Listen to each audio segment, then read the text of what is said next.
In the grand Marwood Hall, a dancer's silk scarf turns deadly, strangling the radiant Clara Vane mid-performance. Miss Jane Marple, with her quiet wisdom, unravels a web of jealousy and ambition among four suspects: Clara's charming partner, her controlling choreographer, her devoted dresser, and her cunning rival, Sylvia Wren. As secrets unravel backstage, Miss Marple's keen eye reveals a truth as twisted as the scarf itself. Sylvia's burning desire for the spotlight led to murder. In a world of elegance and deceit, only one question remains: who tied the fatal knot?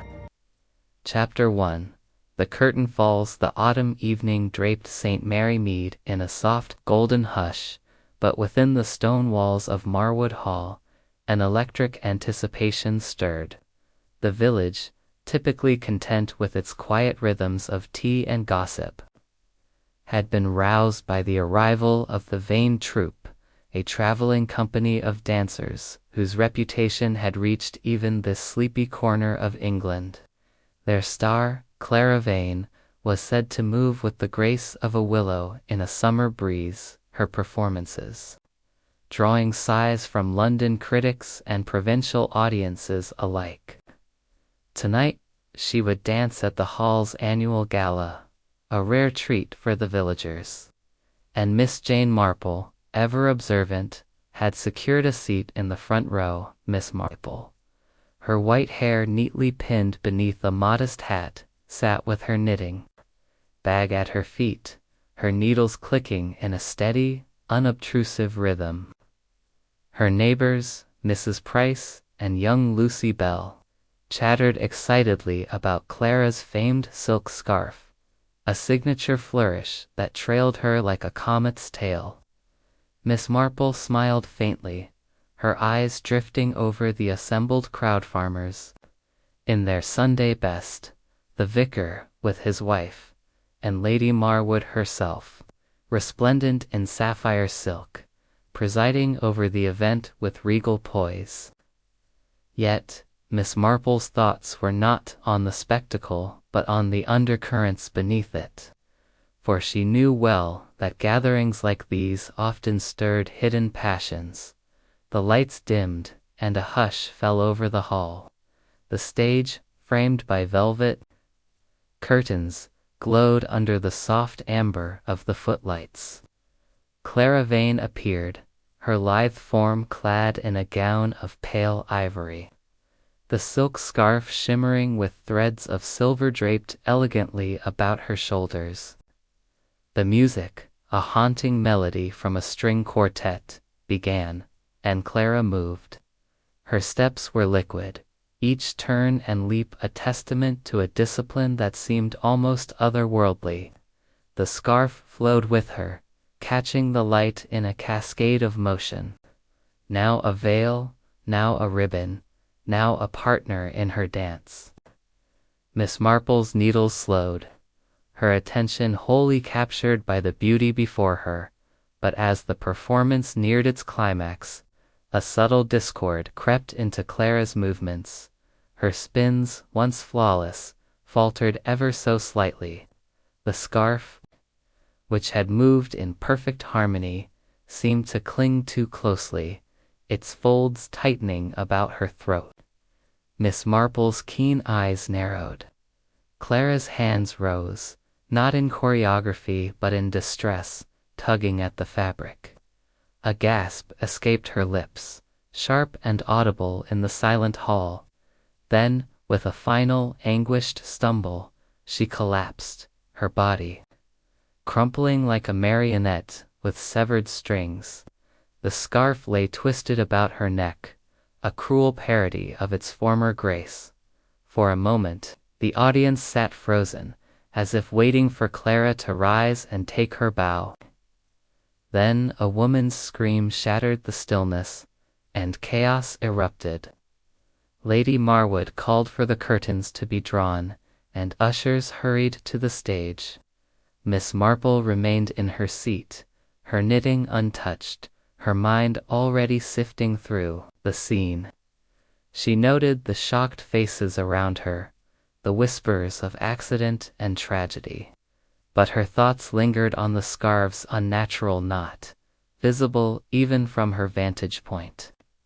Accidents, she knew from long experience in St. Mary Mead, were often nothing of the sort. As the crowd was ushered out, Miss Marple caught sight of 4 figures near the stage, a tall man with a dancer's bearing, a sharp-featured woman barking orders, a nervous girl clutching a costume case, and a striking young woman whose eyes gleamed with something other than grief. Miss Marple's lips pursed slightly. She had seen such expressions before in the village, in the eyes of those who coveted what others possessed. The gala had ended, but for Miss Jane Marple, a different performance was just beginning. Chapter 2. The scene of the crime. The morning after Clara Vane's tragic collapse at Marwood Hall dawned crisp and clear, the autumn sun casting long shadows across the dew-laden lawns of St. Mary Mead. The village, however, was far from its usual tranquil self. Whispers of the dancer's death had spread like wildfire, transforming the quiet hamlet into a hub of speculation and unease. By 9 o'clock, Marwood Hall was encircled by a cordon of constables, their helmets glinting, as they kept curious villagers at bay.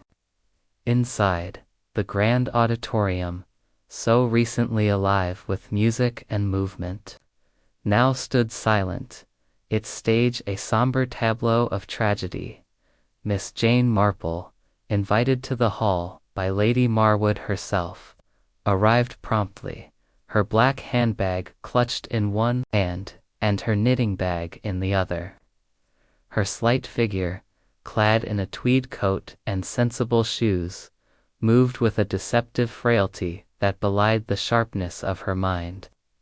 Lady Marwood, a tall woman with an air of aristocratic composure, greeted her at the entrance, her face pale but resolute. "Miss Marple," she said, her voice low, "I knew you'd understand. Clara's death, it's shaken us all. I thought your presence might steady things." Miss Marple inclined her head, her pale blue eyes kind but piercing. "A dreadful business, Lady Marwood. I shall do what I can to be of use."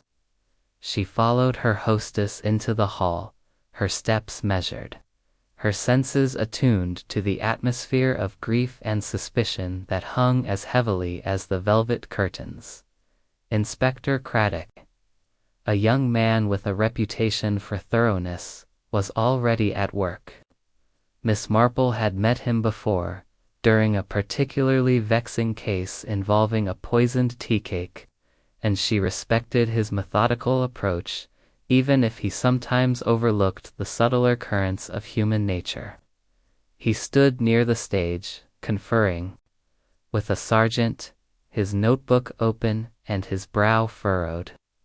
The stage itself was cordoned off. Clara's scarf now, a grim piece of evidence carefully bagged and placed on a table nearby. Miss Marple's eyes lingered on it, noting the silk's delicate sheen, marred by the cruel knot that had ended a life. "Miss Marple," Craddock said, spotting her. His tone was polite, but carried a hint of exasperation, as if he anticipated her inevitable involvement. "Lady Marwood insisted you be here. I trust you'll observe quietly." "Of course, Inspector," she replied, her voice mild. "I'm only here to offer what little insight an old lady might have." Nodded, though his eyes betrayed a flicker of wariness. He knew better than to underestimate her. The inspector briefed her briefly, his voice clipped. Clara Vane, age 28, had been strangled by her own scarf during the final act of her performance. The knot, he explained, was no ordinary tangle. It had been tied with precision, designed to tighten with each of Clara's spins. "It's murder," he said flatly. "No question." The scarf was tampered with backstage, likely minutes before she went on. "We're focusing on those who had access." Miss Marple nodded, her knitting needles emerging from her bag as she settled into a chair near the wings. The click of the needles was a familiar comfort, a rhythm that steadied her thoughts as she listened. Craddock outlined the suspects. Victor, Lyle, Clara's dance partner, a man of charm and athletic grace. Margot Fane, the troupe's choreographer, known for her iron control. Elise Gray, Clara's dresser, a quiet woman who handled her costumes. And Sylvia Wren, the understudy, whose beauty and ambition rivaled Clara's own. Each had been backstage during the critical moments, and each, Craddock admitted, had an alibi that was plausible but not airtight. Miss Marple's eyes wandered the auditorium, taking in the polished wood of the stage, the heavy curtains, and the rows of empty seats. She thought of St. Mary Mead's Village Hall, where amateur theatricals had once revealed a thief among the cast.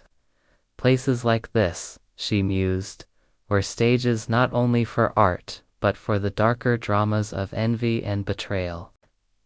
She rose, her movements slow, and approached the stage, where a young constable stood guard. "May I see the scarf, Inspector?" she asked, her tone deferential. Craddock hesitated, then nodded to the constable, who handed her the evidence bag. Miss Marple held it up, her fingers tracing the air above the silk. The knot was intricate, a double loop that would have been invisible beneath the scarf's folds until it began to constrict. "A clever hand tied this," she murmured, "someone who knew the scarf's role in the dance." Craddock raised an eyebrow. "You think it was planned?" "Oh yes," she replied, her voice soft but certain. "This was no impulse. It required knowledge of Clara's movements, her costume, her very breath." She returned the bag, her mind already weaving patterns. Who was closest to her backstage? Craddock gestured to the wings, where a narrow corridor led to the dressing rooms. "The four I mentioned." Victor was adjusting his costume, Margot was in the lighting booth, Elise was preparing Clara's next change, and Sylvia was in her dressing room, practicing. "We're checking their stories, but it's a tangle." Miss Marple nodded, her thoughts drifting to a village seamstress who had once sabotaged a rival's dress out of spite. "A tangle, indeed," she said. "But tangles can be undone, with patience." Lady Marwood, hovering nearby, invited Miss Marple to join her for tea in the hall's drawing room, a gesture that allowed the old lady to linger without arousing suspicion.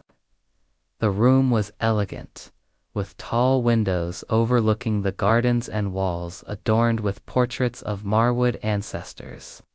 Over delicate china cups, Lady Marwood shared what she knew of the troupe. "Clara was their star," she said, her voice tinged with sadness. "But stars cast shadows.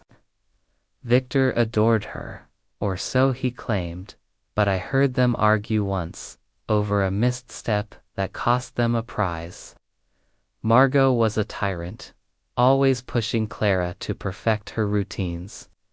Elise worshipped her, but there's something fragile about that girl. And Sylvia?" She paused, her lips thinning. "Sylvia wanted what Clara had. I saw it in her eyes."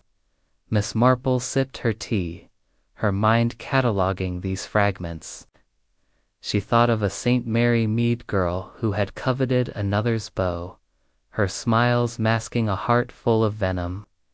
"Ambition can be a dangerous thing," she said softly. It blinds people to consequence. The conversation was interrupted by the arrival of a stagehand, a ruddy-faced man named Tompkins, who had been tasked with securing the props. He hovered awkwardly, his cap twisted in his hands. "Begging your pardon, Lady Marwood," he said, "but the inspector asked me to look over the stage. I saw something odd last night," before Miss Vane went on. Miss Marple's needles paused. "Odd, Mr. Tompkins?" she asked, her tone gentle but probing. "Aye," he said, glancing nervously at Craddock, who had joined them. "I saw Miss Renssylvia, that is near Miss Vane's dressing table, just before the final act. She was touching the scarf, like she was checking it. Didn't think much of it then, but now." Craddock's pen scratched in his notebook. "And where was Miss Grey at the time?" "With Miss Vane fixing her hair," Tompkins replied. "She always fussed over her, like a mother hen." Miss Marple's eyes gleamed with quiet interest. "And Mr. Lyle, Miss Vane?" "Victor was in the wings, muttering about his boots," Tompkins said.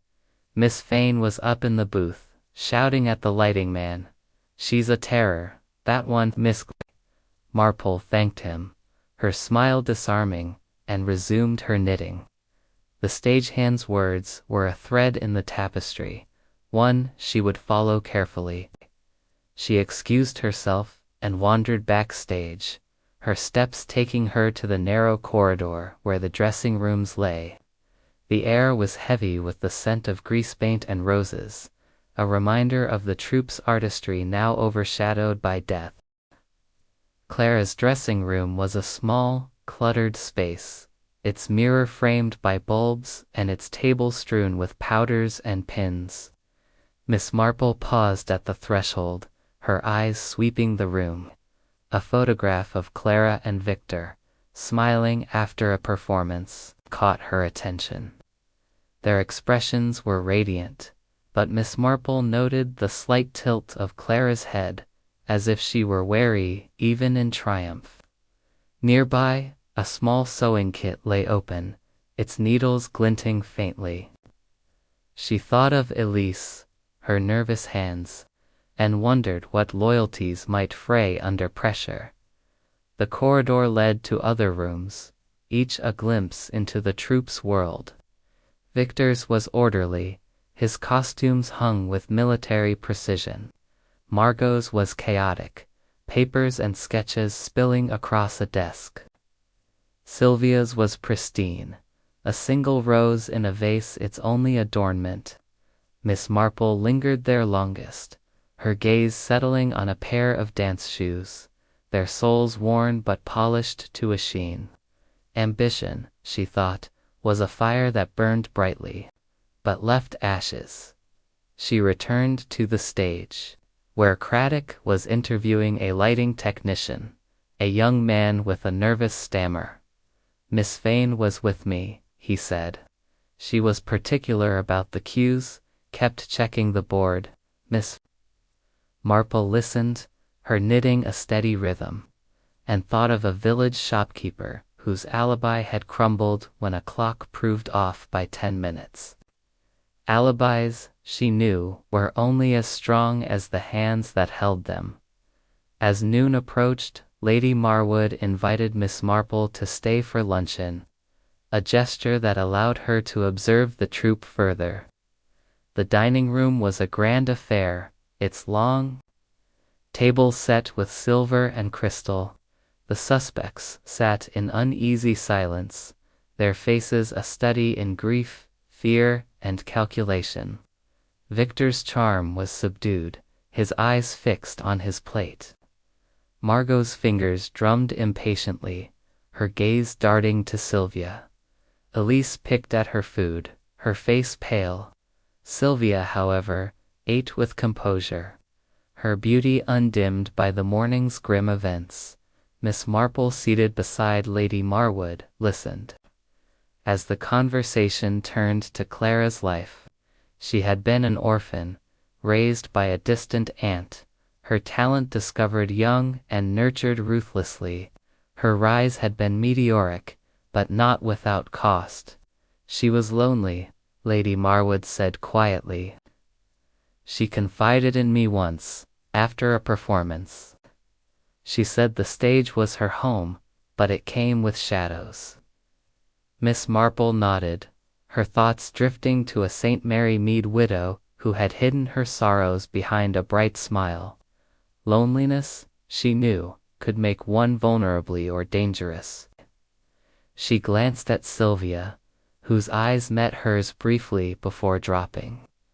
There was a flicker there, a hint of something guarded, and Miss Marple filed it away.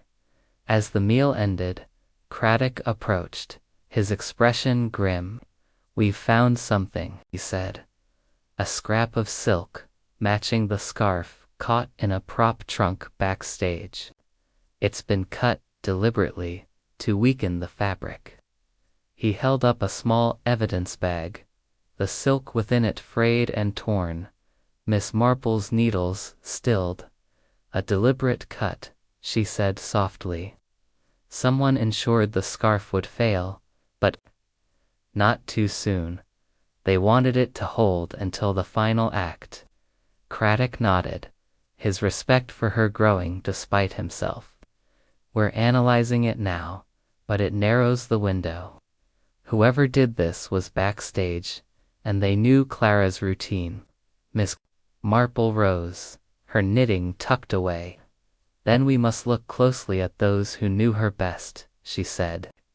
"And those who stood to gain from her fall." As she left the dining room, her mind was a whirl of threads: jealousy, ambition, loyalty, and deceit. She thought of St. Mary Mead, where a stolen letter had unraveled a web of lies, and knew that here, too, the truth lay hidden in the details. The stage was set, the players in place, and Miss Jane Marple, with her quiet wisdom, would watch and wait until the curtain rose on the killer's identity. Chapter 3.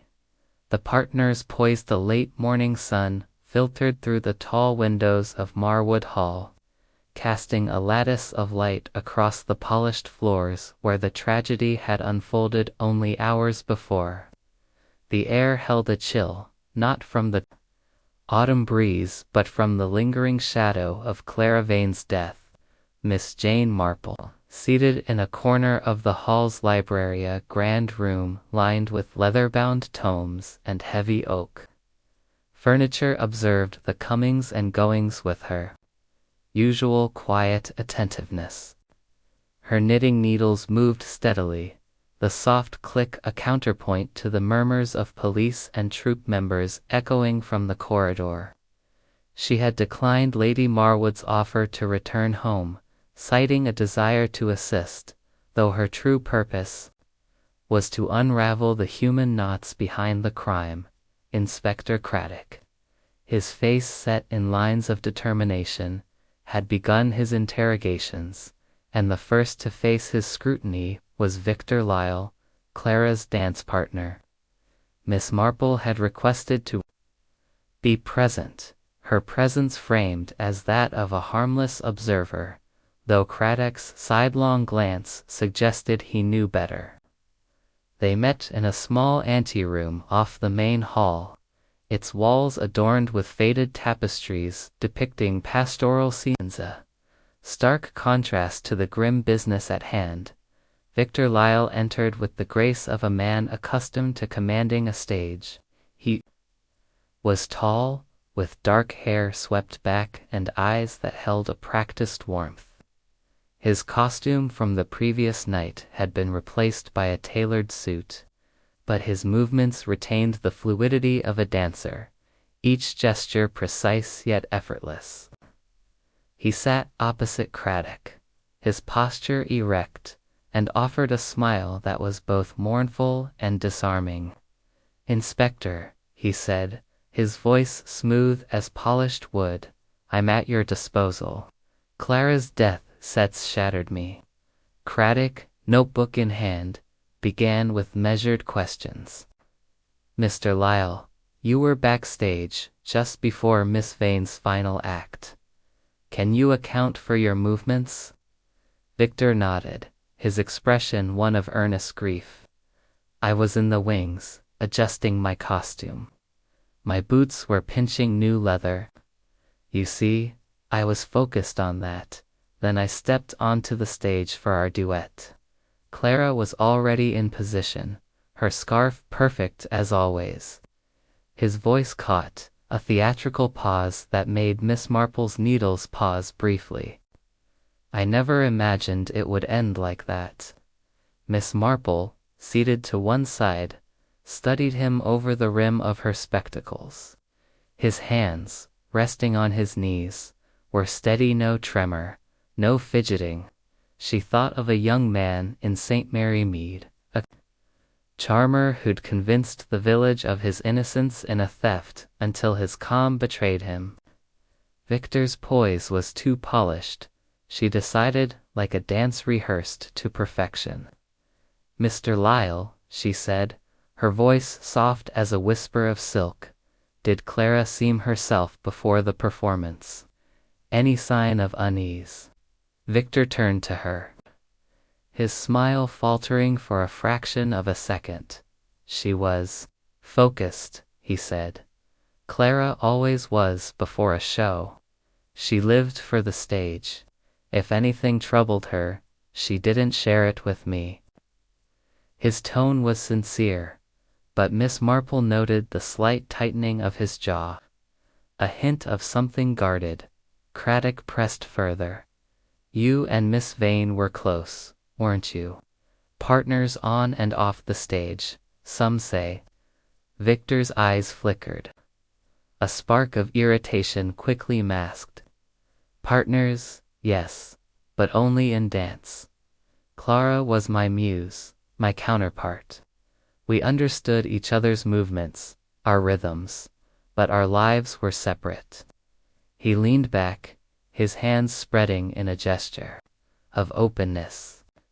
I had no reason to harm her. She was the heart of our troupe. Miss Marple's needles resumed their rhythm. She thought of a St. Mary Mead couple, whose public harmony hid private discord. Partnerships, she knew, could breed resentment as easily as affection. And yet, she said, almost to herself, partnerships require trust. Did Clara trust you, Mr. Lyle? The question hung in the air, and Victor's smile tightened. Of course she did, he said, his voice a shade too firm. We relied on each other. Every lift, every turnet was a bond. He looked to Craddock, as if seeking rescue from the old lady's gentle probing. Craddock shifted tack. A stagehand mentioned an argument between you and Miss Vane last week, after a performance in Bath, something about a missed step that cost you a competition. Care to explain? Victor's composure held, but his fingers twitched, a subtle betrayal. A misunderstanding, he said. Clara missed a cue during our pas de deux. It threw me off, and we lost a prize. I was frustrated, yes, but it was professional, not personal. We sorted it out. He met Craddock's gaze steadily. Dancers argue, Inspector, it's the heat of the moment. Miss Marple's eyes narrowed slightly. She recalled a village carpenter who'd argued with his apprentice over a botched job, only for the dispute to mask deeper envy. Victor's explanation was plausible, but its smoothness troubled her. A man so skilled at performance might easily play the part of the grieving partner. Craddock jotted a note, then produced a photograph of the scarf. It's not stark against the silk. This knot, he said, was tied with precision. You're familiar with Clara's costume, her movements. Could you have tied it? Victor's face hardened, a flash of indignation. Absolutely not, he said. I'm a dancer, not a knot expert. Besides, I was nowhere near her scarf. Elise tied it, as always. He leaned forward, his voice earnest. Inspector, I cared for Clara. I'd have died before hurting her. Miss Marple watched him closely, her mind sifting his words. His denial was vehement, but she noted the way his eyes darted to the photograph, lingering on the knot. Was it recognition, or merely curiosity? She thought of a St. Mary Mead boy who'd sworn his innocence in a prank, only to betray himself. With a fleeting glance at the evidence, Craddock dismissed Victor, who rose with a dancer's grace and left the room, his steps silent on the carpet. The inspector turned to Miss Marple, his expression a mix of frustration and curiosity. Well, he said, what do you make of him?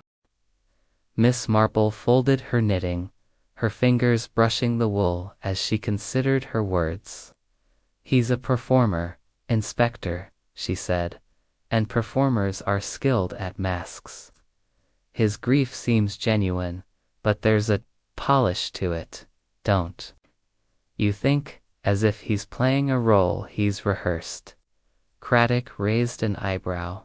You think he's lying? Not lying, perhaps, she said, her voice mild, but holding something back. People like Mr. Lyle are accustomed to controlling how they're seen. We must look beyond the surface, to the steps he doesn't show. Craddock nodded, though his skepticism lingered. We'll check his alibi. The stagehand's report puts him in the wings, but it's a busy place. Someone might have seen more. Miss Marple smiled faintly. Yes, Inspector. And sometimes, it's what people don't say that tells the story. She rose, her handbag in hand, and excused herself to join Lady Marwood for a brief stroll in the gardens. The fresh air, she felt, would clear her thoughts, and the gardens of Marwood Hall were a place where secrets might be overheard. The gravel paths wound through manicured hedges, the scent of late roses mingling with the crisp autumn air. Lady Marwood, walking beside her, spoke of the troup's history. Victor and Clara were a perfect pair, she said, but perfection can breed envy. I once saw Victor watching Clara during a solo, and there was something in his eyes, not love, but a kind of hunger, as if he wanted her spotlight. Miss Marple nodded, her thoughts drifting to a St. Mary Mead artist whose jealousy of a rival's talent had led to sabotage. Hunger can drive people to strange acts, she said, even those who seem devoted, as they returned to the hall. Miss Marple caught sight of Victor in the distance, speaking with a young woman, Sylvia Wren. She realized. Their heads were close, their voices low, and Victor's hand rested briefly on Sylvia's arm. The gesture was fleeting, but Miss Marple's eyes sharpened. Partnerships, she thought, were rarely singular, and Victor's bond with Clara might not have been as exclusive as he claimed. She returned to the library, her knitting resumed, and waited for Craddock's next interview. The threads of the case were beginning to form a pattern, and Victor Lyle, with his polished grief and steady hands, was a figure she would watch closely. In St. Mary Mead, she had learned that the smoothest surfaces often hid the deepest flaws, and here, in the shadowed wings of Marwood Hall, she sensed a similar truth waiting to be uncovered. Chapter 4. The choreographers command. The afternoon light slanted through the high windows of Marwood Hall, painting the library's oak-paneled walls with a warm glow that did little to dispel the chill of suspicion lingering in the air. Miss Jane Marple sat in her accustomed corner, her knitting needles moving with their usual quiet precision, a soft counterpoint to the low voices of Inspector Craddock and his sergeant in the corridor beyond. The investigation into Clara Vane's murder had gained momentum, and the next to face scrutiny was Margot Fane, the troupe's choreographer, a woman whose reputation for exacting control preceded her like a storm cloud. Miss Marple had requested to observe the interview, her presence explained, as a favor to Lady Marwood, who valued her insight into human nature. Craddock, though initially resistant, had come to appreciate the old lady's unerring knack for spotting what others missed. He ushered her into the same anteroom where Victor Lyle had been questioned, its tapestries now seeming to watch the proceedings with silent judgment. Margot Fane entered, her angular frame clad in a severe black dress, her dark hair pulled tightly into a bun. Her eyes, sharp and unyielding, scanned the room before settling on Craddock with a look that suggested she was accustomed to commanding attention. "Miss Fane," Craddock began, his tone professional but firm, "you were in the lighting booth during Miss Vane's final performance. Can you confirm your movements?" Margot sat, her posture rigid as a metronome. "I was directing the lighting cues," she said, her voice clipped, each word precise as a choreographed step. Clara's solo required specific change to blue, a slow fade. I was with the technician, ensuring every detail was perfect. You can ask him. Her lips pressed into a thin line, as if the very act of being questioned was an affront. Craddock noted this in his book. "And you didn't leave the booth at any point?" "Not until the curtain fell," she replied, her eyes narrowing slightly. "Clara's performance was the culmination of my work. I wouldn't have missed a moment of it." Her tone carried a hint of pride, but Miss Marple, watching from her chair, detected a brittleness beneath it, like a dancer pushing through pain. "Miss Fane," Miss Marple interjected, her voice soft as a whisper of velvet. "You must have known Clara well, shaping her performances as you did. Was she always amenable to your direction?" Margot's gaze snapped to Miss Marple, a flash of irritation crossing her features before she masked it with a tight smile. "Clara was a genius, but genius can be difficult. She had her own ideas, sometimes at odds with mine. We clashed. Yes, but it was professional. Art demands discipline, and I provided it." Her fingers, resting on the arm of her chair, clenched briefly, a gesture Miss Marple noted with interest. She thought of a St. Mary Mead schoolmistress, whose strict rule over her pupils hid a deep resentment of their youthful freedom. Control, Miss Marple knew, could mask envy or fear. "And these clashes," she said, her needles pausing, "did they ever concern her scarf?" It was such a striking part of her performance. Margot's jaw tightened, a subtle shift. "The scarf was my idea," she said. "It added drama, movement. Clara loved it, but she was careless sometimes, letting it tangle. I warned her to be mindful." Her voice held a note of exasperation, as if Clara's carelessness had been a personal slight. Craddock leaned forward, producing the photograph of the scarf with its fatal knot. This knot, Miss Fane, was tied with precision. As choreographer, you'd know the scarf's role in the dance, its weight, its flow. Could you have tied such a knot? Margot's eyes flicked to the photograph, then back to Craddock, her expression one of cold indignation. "I create movement, Inspector, not murder. I was in the booth, as I said. The technician will confirm it. As for the scarf, Elise handled it. She was always fussing over Clara's costumes. Her tone was dismissive, but Miss Marple caught the slight tremor in her voice when Elise's name was mentioned. Craddock pressed further.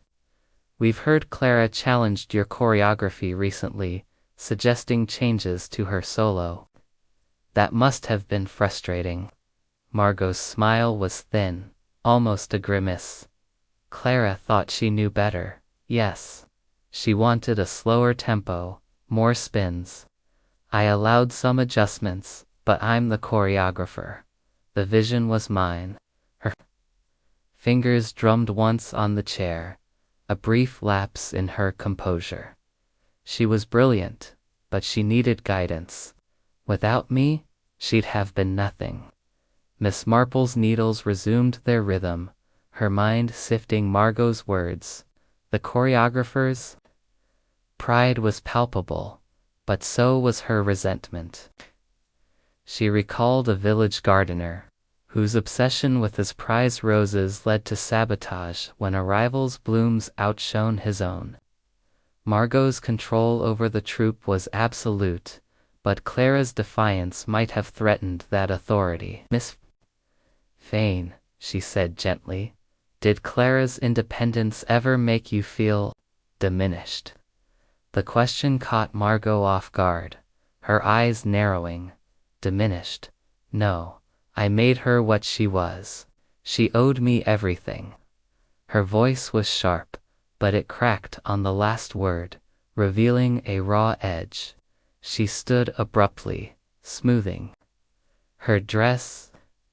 "If that's all, Inspector, I have a troupe to manage. We're in chaos without Clara."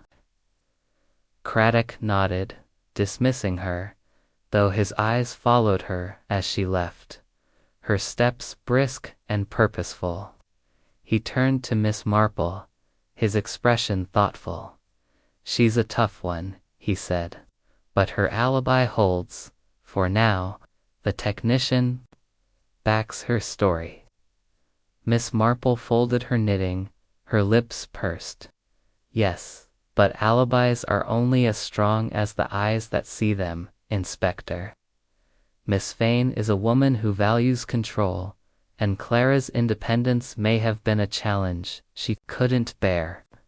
She thought of the scarf. "It's not a silent rebuke to Margot's authority. We must learn more about her movements that night." Craddock agreed, and Miss Marple excused herself to join Lady Marwood for a late afternoon tea in the drawing room. The room's elegance was a stark contrast to the grim proceedings, its windows framing the golden gardens beyond. Lady Marwood, pouring tea with a steady hand, shared her observations of Margot. "She's a tyrant," she said, her voice low. "I've seen her reduce dancers to tears. Clara was the only one who stood up to her, and I suspect Margot hated her for it." Miss Marple sipped her tea, her mind drifting to a St. Mary Mead seamstress whose rigid perfectionism masked a deep insecurity. "Hatred can be a quiet thing," she said. "It grows in the shadows of pride." She recalled a moment during the gala, when Margot had stood in the wings, her eyes fixed on Clara with an intensity that was not entirely professional.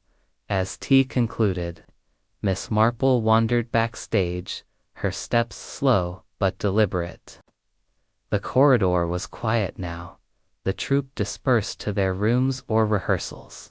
She paused at Margot's office, a small space cluttered with sketches of dance formations, each page marked with precise annotations. Clara's name appeared frequently, often underlined with force. A notebook lay open, its margins filled with sharp, angular handwriting. "Clara too many spins, ruins the line." Miss Marple's eyes lingered on the words, sensing a bitterness that went beyond professional critique.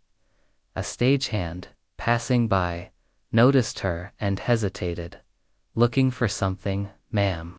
He asked, his tone polite but wary. Only trying to understand, Miss Marple replied, her smile disarming. You must see a great deal, working here. Did Miss Vane ever seem troubled by Clara? The stagehand, a wiry man named Harris, shrugged. Miss Vane's always troubled, he said. She's a perfectionist. But yeah, she and Clara had words last week. Something about the scarf. Miss Vane wanted it shorter, but Clara insisted on keeping it long, said it was her signature. Miss Marple nodded, filing this away. The scarf, she realized, was not just a prop but a symbol of Clara's individuality, her defiance. To Margot, it might have been a taunt, a reminder of her limits. She thanked Harris and moved on, her thoughts weaving a pattern of motive and opportunity. As evening approached, Miss Marple returned to the library, where Craddock was reviewing notes. Miss Vane's alibi is solid, he said, frustration evident. But I don't trust her. There's something cold about her. Coldness can hide heat, Inspector, Miss Marple said, her voice soft. Miss Vane's world is one of order, and Clara disrupted that order. We must watch her closely, for those who seek control often act when it slips away. She settled into her chair, her knitting resuming its steady rhythm. The threads of the case were tightening, and Margot Vane, with her sharp eyes and sharper temper, was a figure whose steps Miss Marple would follow with care. In St. Mary Mead, she had seen how pride could curdle into malice, and here, in the shadowed wings of Marwood Hall, she sensed a similar darkness waiting to be unveiled. Chapter 5. The Dresser's Devotion. The late afternoon sun dipped low over Marwood Hall, casting long shadows that stretched across the manicured lawns like fingers reaching for secrets. Inside, the air was thick with the weight of suspicion. The grandeur of the hall muted by the tragedy that had unfolded on its stage. Miss Jane Marple, her knitting bag at her side, had taken up a post in the hall's conservatory, a glass-walled haven filled with the scent of hothouse flowers. From here, she could observe the comings and goings of the troupe without drawing attention, her presence as unremarkable as a shadow in a storm. Her needles clicked softly, a steady rhythm that grounded her thoughts as she sifted through the morning's revelations.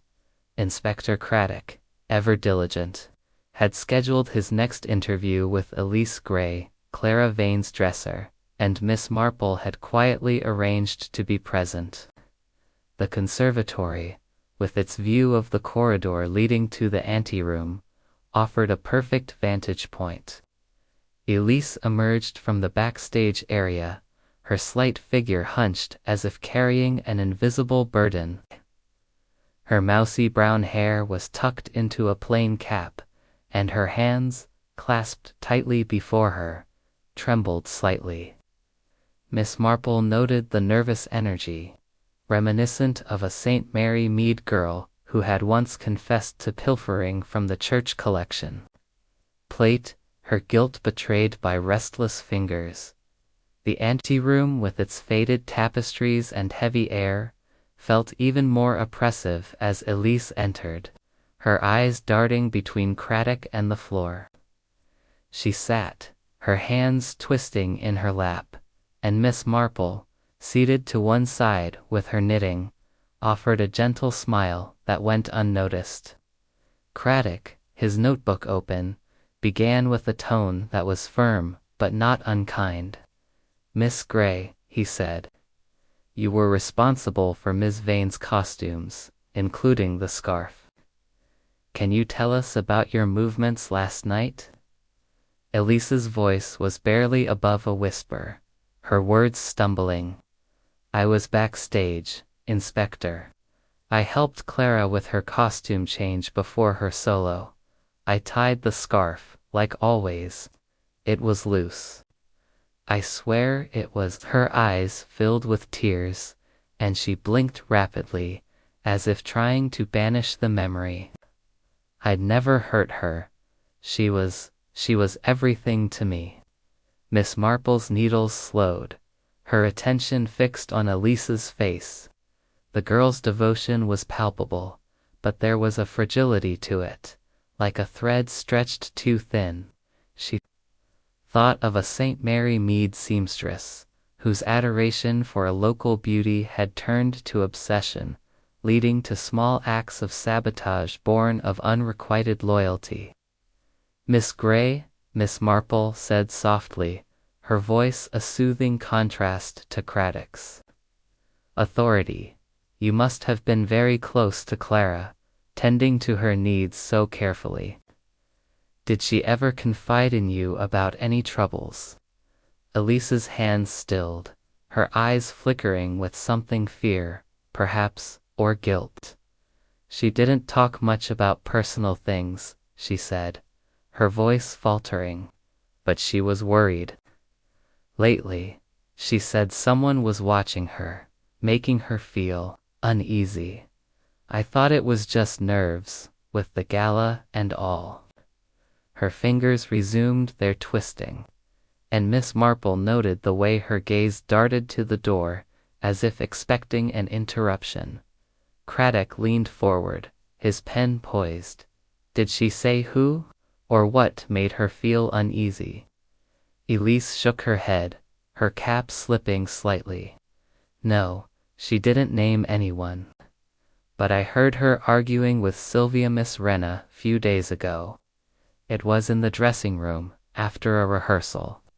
Sylvia wanted to practice Clara's solo, said she needed to be ready just in case. Clara was furious. She said Sylvia was always pushing, always wanting what she had." Her voice dropped to a whisper. "I didn't think much of it then, but now." Miss Marple's needles paused, her mind cataloguing this new thread. Sylvia's ambition was no surprise, but Elise's willingness to point to her was intriguing. Was it truth, or a deflection? She recalled a St. Mary Mead girl who had accused another of theft to divert attention from her own misdeeds.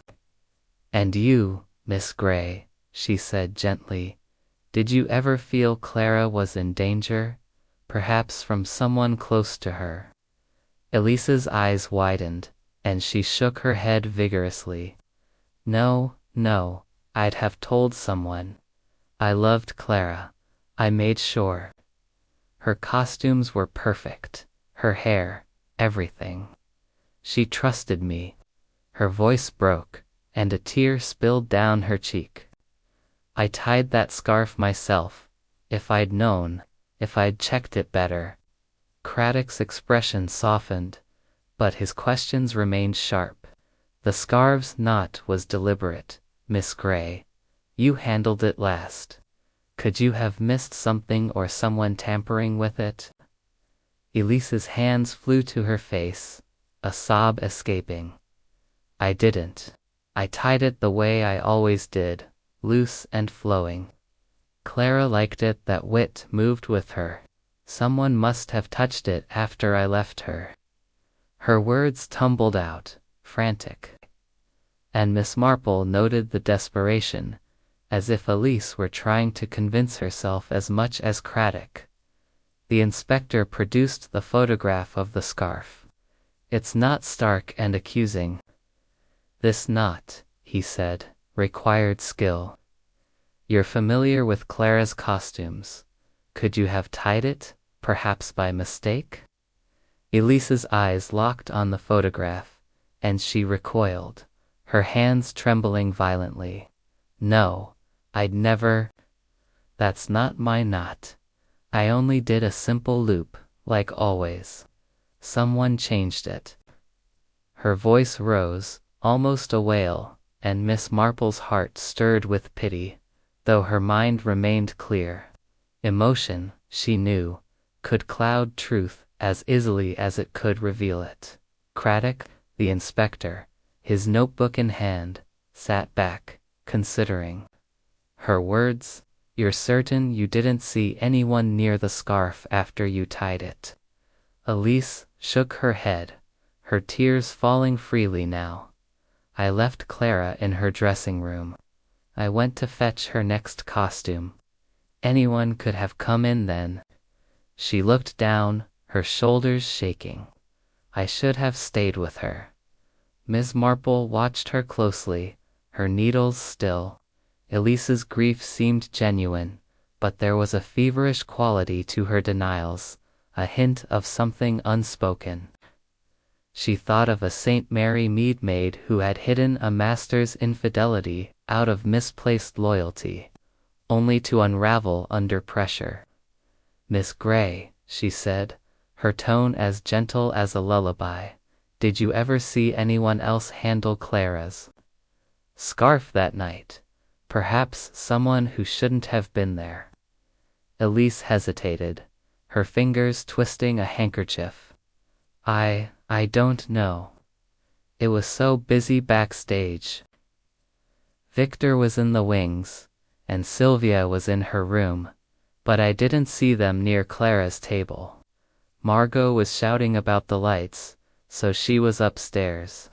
She paused, her eyes flickering to Craddock, but Sylvia, she was always watching Clara, like she was waiting for something.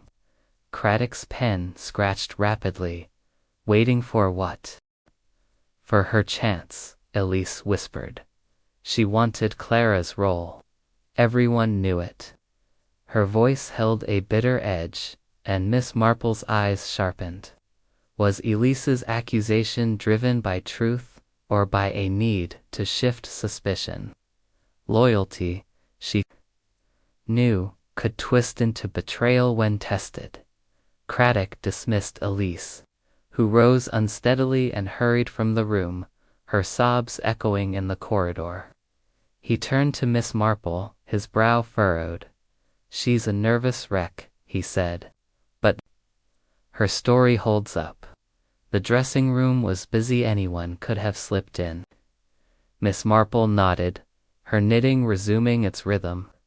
"Yes, Inspector, but nerves can hide more than grief. Miss Grey's devotion to Clara was deep, but devotion can be a fragile thing. It can break or bend under the right pressure." She thought of a St. Mary Mead girl who had betrayed a friend's secret, driven by a desperate need for approval.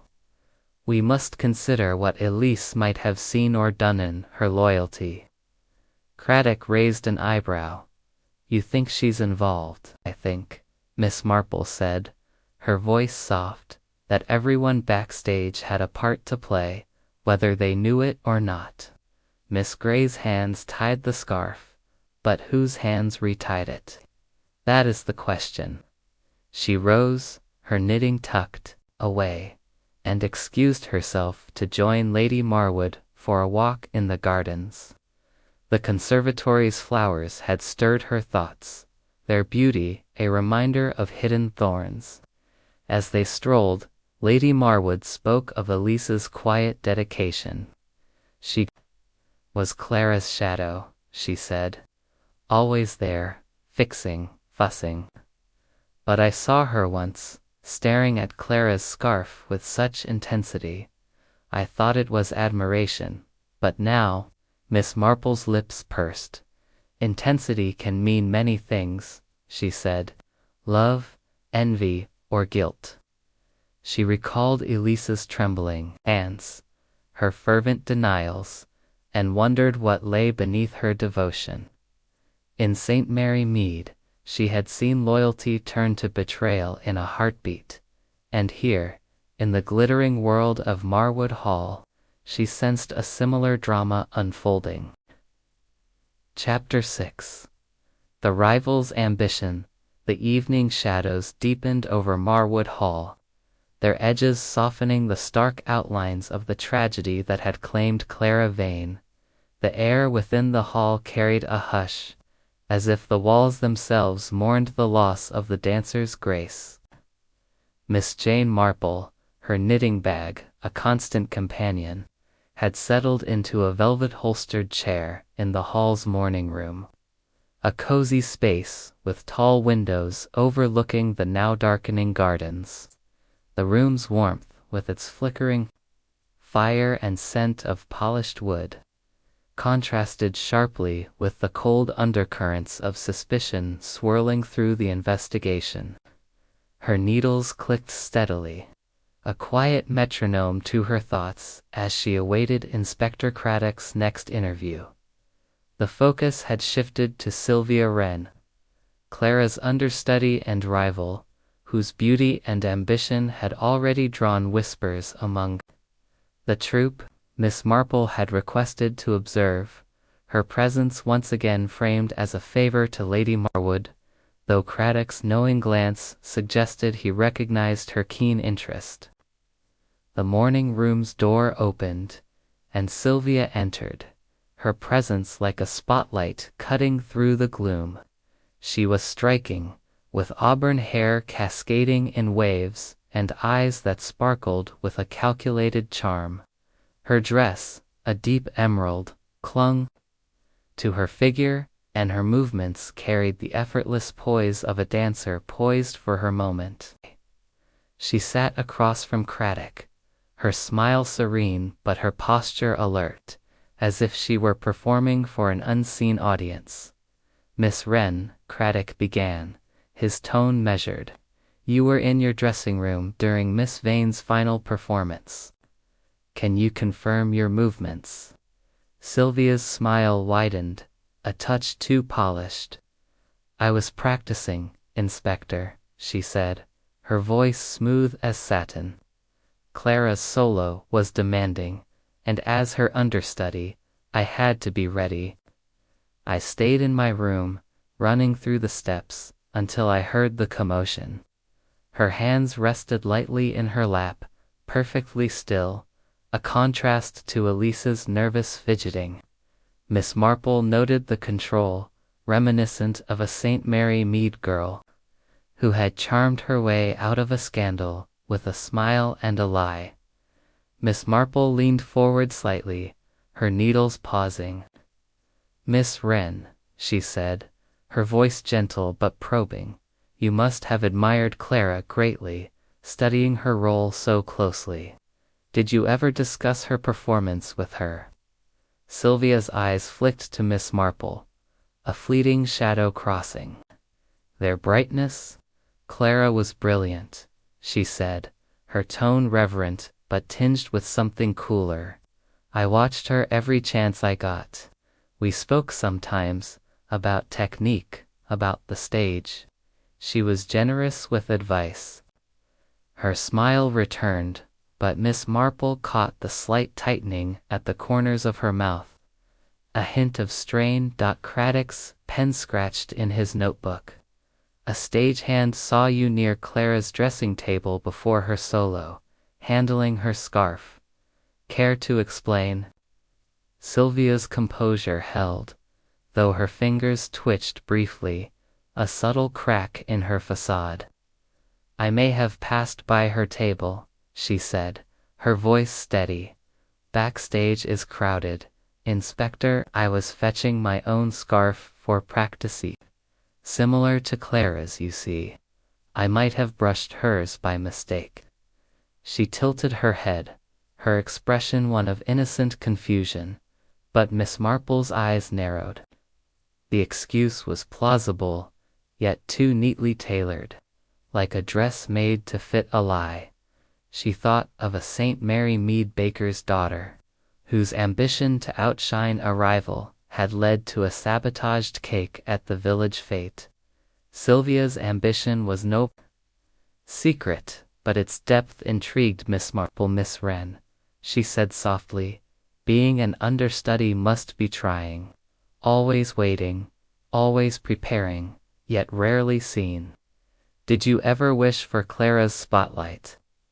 Sylvia's smile faltered, a flash of something anger, perhaps crossing her face before she smoothed it away.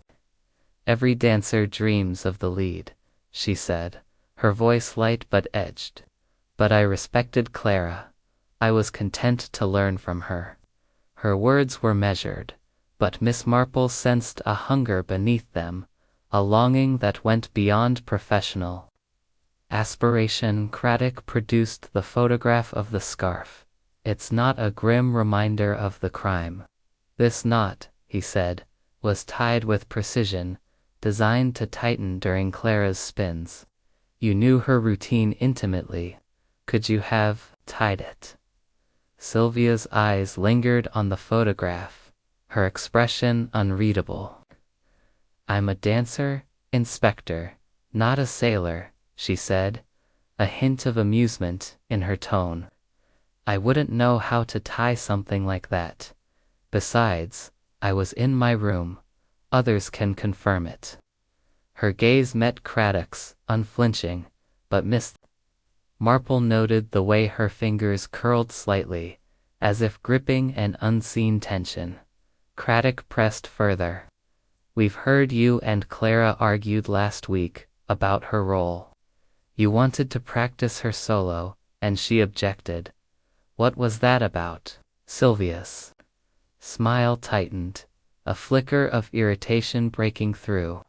"A misunderstanding," she said. "I only wanted to be prepared." Clara was protective of her, role understandably so. "We sorted it out." Her voice was calm, but Miss Marple caught the slight emphasis on sorted, as if it carried a weight beyond the words. She recalled a St. Mary Mead girl who had coveted a rival's place in the choir, her sweet demeanor hiding a ruthless streak. Sylvia's charm was a mask, Miss Marple suspected, one that concealed a fiercer ambition. "Miss Wren," she said, her tone as mild as a summer breeze, "did you ever feel Clara stood in your way?" Sylvia's eyes locked on Miss Marple's, a spark of defiance flaring. "Clara was the star," she said. "I knew my place.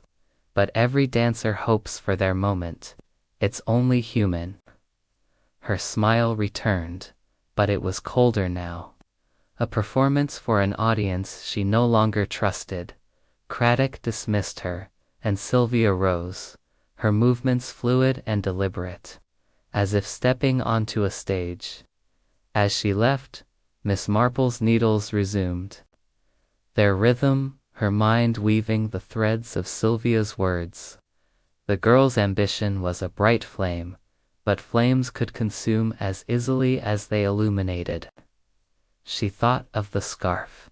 It's not a deliberate act of sabotage, and wondered if Sylvia's practiced hands had tied it, her charm a shield for darker intent. Craddock turned to Miss Marple, his expression a mix of frustration and curiosity. "She's smooth," he said. "Too smooth, maybe." Her alibis shaky the dressing rooms close to Clara's, and no one saw her the whole time. Miss Marple nodded, her lips pursed. "Miss Wren is a performer, Inspector, and performers know how to move unseen. Her ambition is clear, but so is her control. We must look for the moment when that control slipped." She thought of Mary Mead, shop assistant, whose envy of a colleague's promotion had led to a sly theft. Her smile never wavering, she excused herself to join Lady Marwood for a late supper in the dining room, a grand space where the troupe had gathered earlier. The meal was subdued, the clink of silverware loud in the silence. Sylvia sat at the far end, her beauty undimmed, her eyes occasionally meeting Victor's across the table. Miss Marple noted the exchange, brief but charged, and recalled their earlier moment in the garden. Was there a connection there, a shared secret? Lady Marwood, seated beside Miss Marple, leaned close. "Sylvia's always been ambitious," she whispered. "I heard her once, after a rehearsal, saying she'd do anything to dance Clara's role. I thought it was just talk, but now, her voice trailed off, her eyes troubled. Miss Marple sipped her wine, her thoughts drifting to a St. Mary Mead girl who had sabotaged a rival's garden to win a prize. Ambition can be a quiet poison, she said softly. It works in the shadows, unseen until it strikes. She glanced at Sylvia, whose laughter rang out, bright and calculated, and felt a chill. The girl's charm was a weapon, and Miss Marple suspected it had been wielded with precision. As the meal ended, Miss Marple wandered to the backstage corridor, her steps slow but purposeful. Sylvia's dressing room was a study in elegance, its mirror framed with photographs of her in minor roles, each a step toward Clara's spotlight. A single rose, fresh and blood red, stood in a vase, its petals perfect but its thorns sharp. Miss Marple's eyes lingered on it, a symbol of beauty with a hidden edge. A stagehand, passing by, paused. "Looking for something, ma'am?" he asked, his tone curious. "Only trying to understand," Miss Marple replied, her smile disarming. "Miss Wren seems so poised. Did you ever see her with Clara's scarf?" The stagehand hesitated, then nodded. "Once, a few days ago. She was holding it, like she was studying it. Said she was learning Clara's style. Seemed harmless." He shrugged and moved on, but Miss Marple's mind seized the detail. Studying or planning. In St. Mary Mead, she had seen how small acts could betray larger intents, and here, in the glittering world of Marwood Hall, she sensed Sylvia Wren's ambition was a thread that led to the heart of the crime. Chapter 7. Threads of Motiva. Second morning at Marwood Hall dawned with a mist that clung to the gardens, veiling the estate in a ghostly shroud that mirrored the unease within its walls.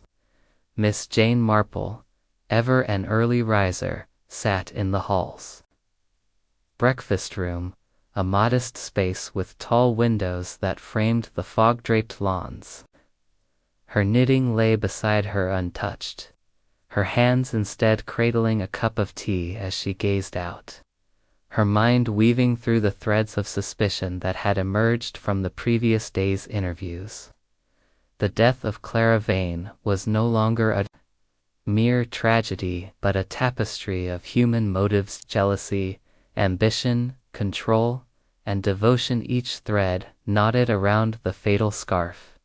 Inspector Craddock joined her, his face etched with the fatigue of a man wrestling with a puzzle that refused to yield. He carried a slim file, its contents the latest reports from his team, and he settled across from Miss Marple with a nod.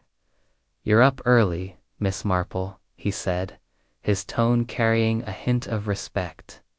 "Any new thoughts on our suspects?" Miss Marple's pale blue eyes met his, her expression serene but alert. "People are rarely what they seem, Inspector," she said softly. "In St. Mary Mead, I've seen quiet souls harbor fierce passions. Here, too, the truth lies in what's unsaid." Her words were gentle, but Craddock knew better than to dismiss them. He opened his file, sharing the latest findings as Miss Marple listened, her mind as sharp as her knitting needles. The scarf, he confirmed, bore traces of a fine powder talcum, likely from a dancer's makeup kit, suggesting it had been handled shortly before Clara's performance.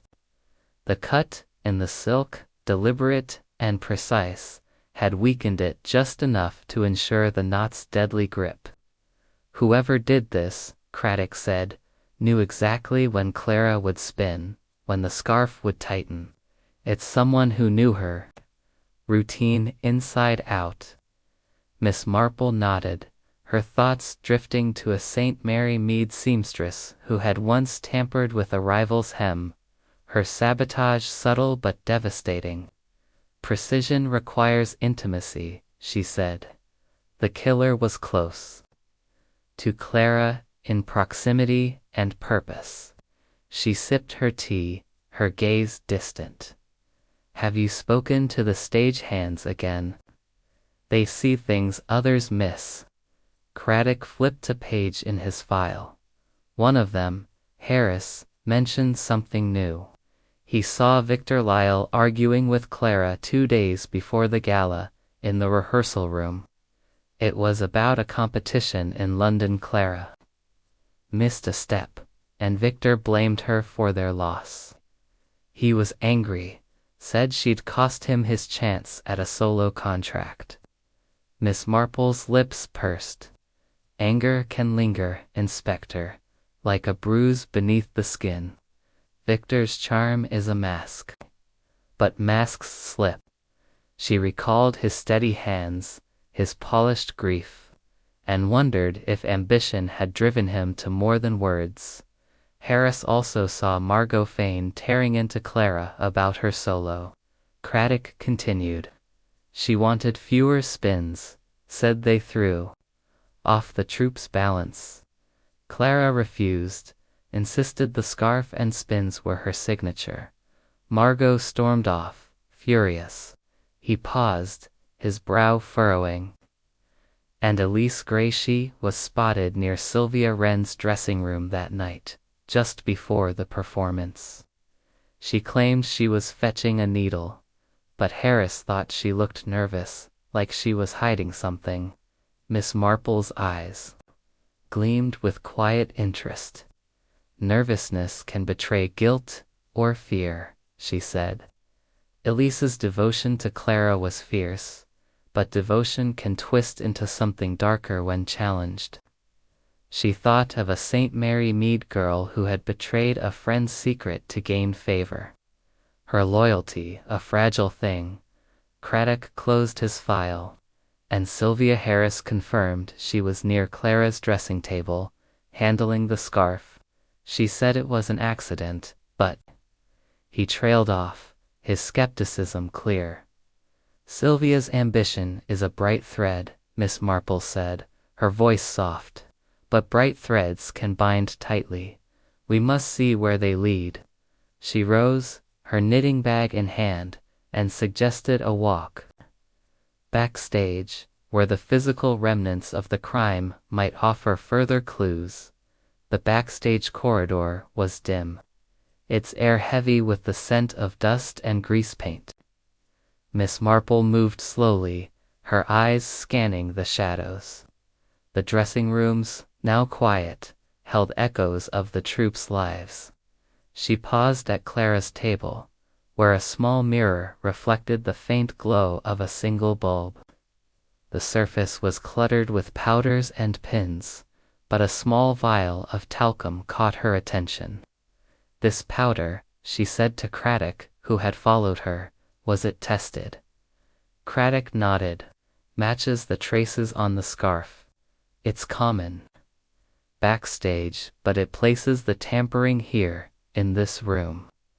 Miss Marple's fingers brushed the air above the vial, her mind picturing Elise's trembling hands, Sylvia's calculated grace, Victor's practiced poise, Margot's sharp commands. Any of them could have touched the scarf, sprinkled the powder, tied the knot. She moved to the prop trunk where the torn silk scrap had been found, its lid still ajar. Kneeling with surprising ease for her age, she examined the hinges, noting a faint scratch, as if the lid had been forced open in haste. Someone was careless, she murmured. Or rushed. She thought of a St. Mary Mead boy who had hidden stolen coins in a hurry, leaving scratches on a tin box that betrayed him. This trunk was opened after the scarf was prepared. Inspector, we must find out who was near it. Craddock called over a constable, who confirmed that the trunk was usually locked, accessible only to stagehands and the dresser-lees. But anyone could have picked the lock, the constable added. It's old, flimsy. Miss Marple stood, her knitting bag swinging gently. Flimsy locks, flimsy alibis, she said. They both yield under pressure. She suggested they speak to the stagehand Harris again to clarify his observations. Craddock agreed, and they found Harris in the wings, polishing a spotlight with a rag. Harris, a wiry man with a cautious demeanor, repeated his earlier account but added a detail. I saw Miss Rensselaer near the trunk, too, just before the show. She was looking at it like she was checking something. Didn't think much of it then, but it was odd, her being there. Miss Marple's needles, now in her hands, clicked. Softly, and Miss Gray, she asked. You saw her near Sylvia's room. Aye, Harris said. She was lingering, like she did in science, didn't want to be seen. Had a needle in her hand, said she needed it for a repair, but her hands were shaking something fierce. Miss Marple thanked him, her mind weaving these fragments into the growing pattern. Victor's anger, Margot's control, Elise's nervousness, Sylvia's ambition, each was a thread knotted around the scarf. She thought of a St. Mary Mead quilt, its patches beautiful but hiding seams that could unravel under scrutiny. As noon approached, Lady Marwood invited Miss Marple to join her for a light luncheon in the drawing room. The meal was simple, a contrast to the hall's grandeur, and Lady Marwood's conversation turned to the troupe's dynamics. Clara was a star, she said, her voice tinged with sadness, but stars draw envy. Victor wanted her glory, Margot her obedience, Elise her love, Sylvia her place. It's a wonder they danced together at all. Miss Marple nodded, her thoughts drifting to a St. Mary Mead choir, where rivalries had simmered beneath harmonious hymns. Envy is a quiet poison, she said. It festers until it strikes. She recalled Sylvia's fleeting glance at Victor. Elise's trembling hands, Margot's clenched jaw, Victor's steady gaze. Each held a piece of the puzzle, but the shape was still unclear. After luncheon, Miss Marple returned to the backstage area, her steps taking her to the lighting booth where Margot had claimed to be. The booth was a cramped space, its console a maze of levers and dials. A technician, polishing the equipment, confirmed Margot's presence during the performance but admitted she stepped out for a moment, just before the solo. Said she needed to check a prop. Wasn't gone long. Miss Marple's eyes gleamed. A moment is enough, she said softly to herself. She thought of a St. Mary Mead grocer who had slipped out for a moment to tamper with arrivals. Scales.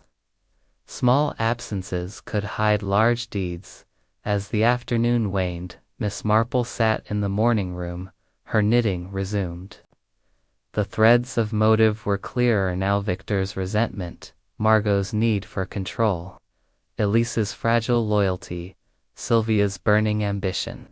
The scarf, with its talcum and cut silk, was the knot that bound them, and Miss Marple knew that unraveling it would require patience and a keen eye for the human heart. In St. Mary Mead, she had learned that truth often lay in the smallest details, and here, in the shadowed corridors of Marwood Hall, she would follow those details to their inevitable end. Chapter 8. A quiet observation. The third morning at Marwood Hall brought a crisp clarity to the air.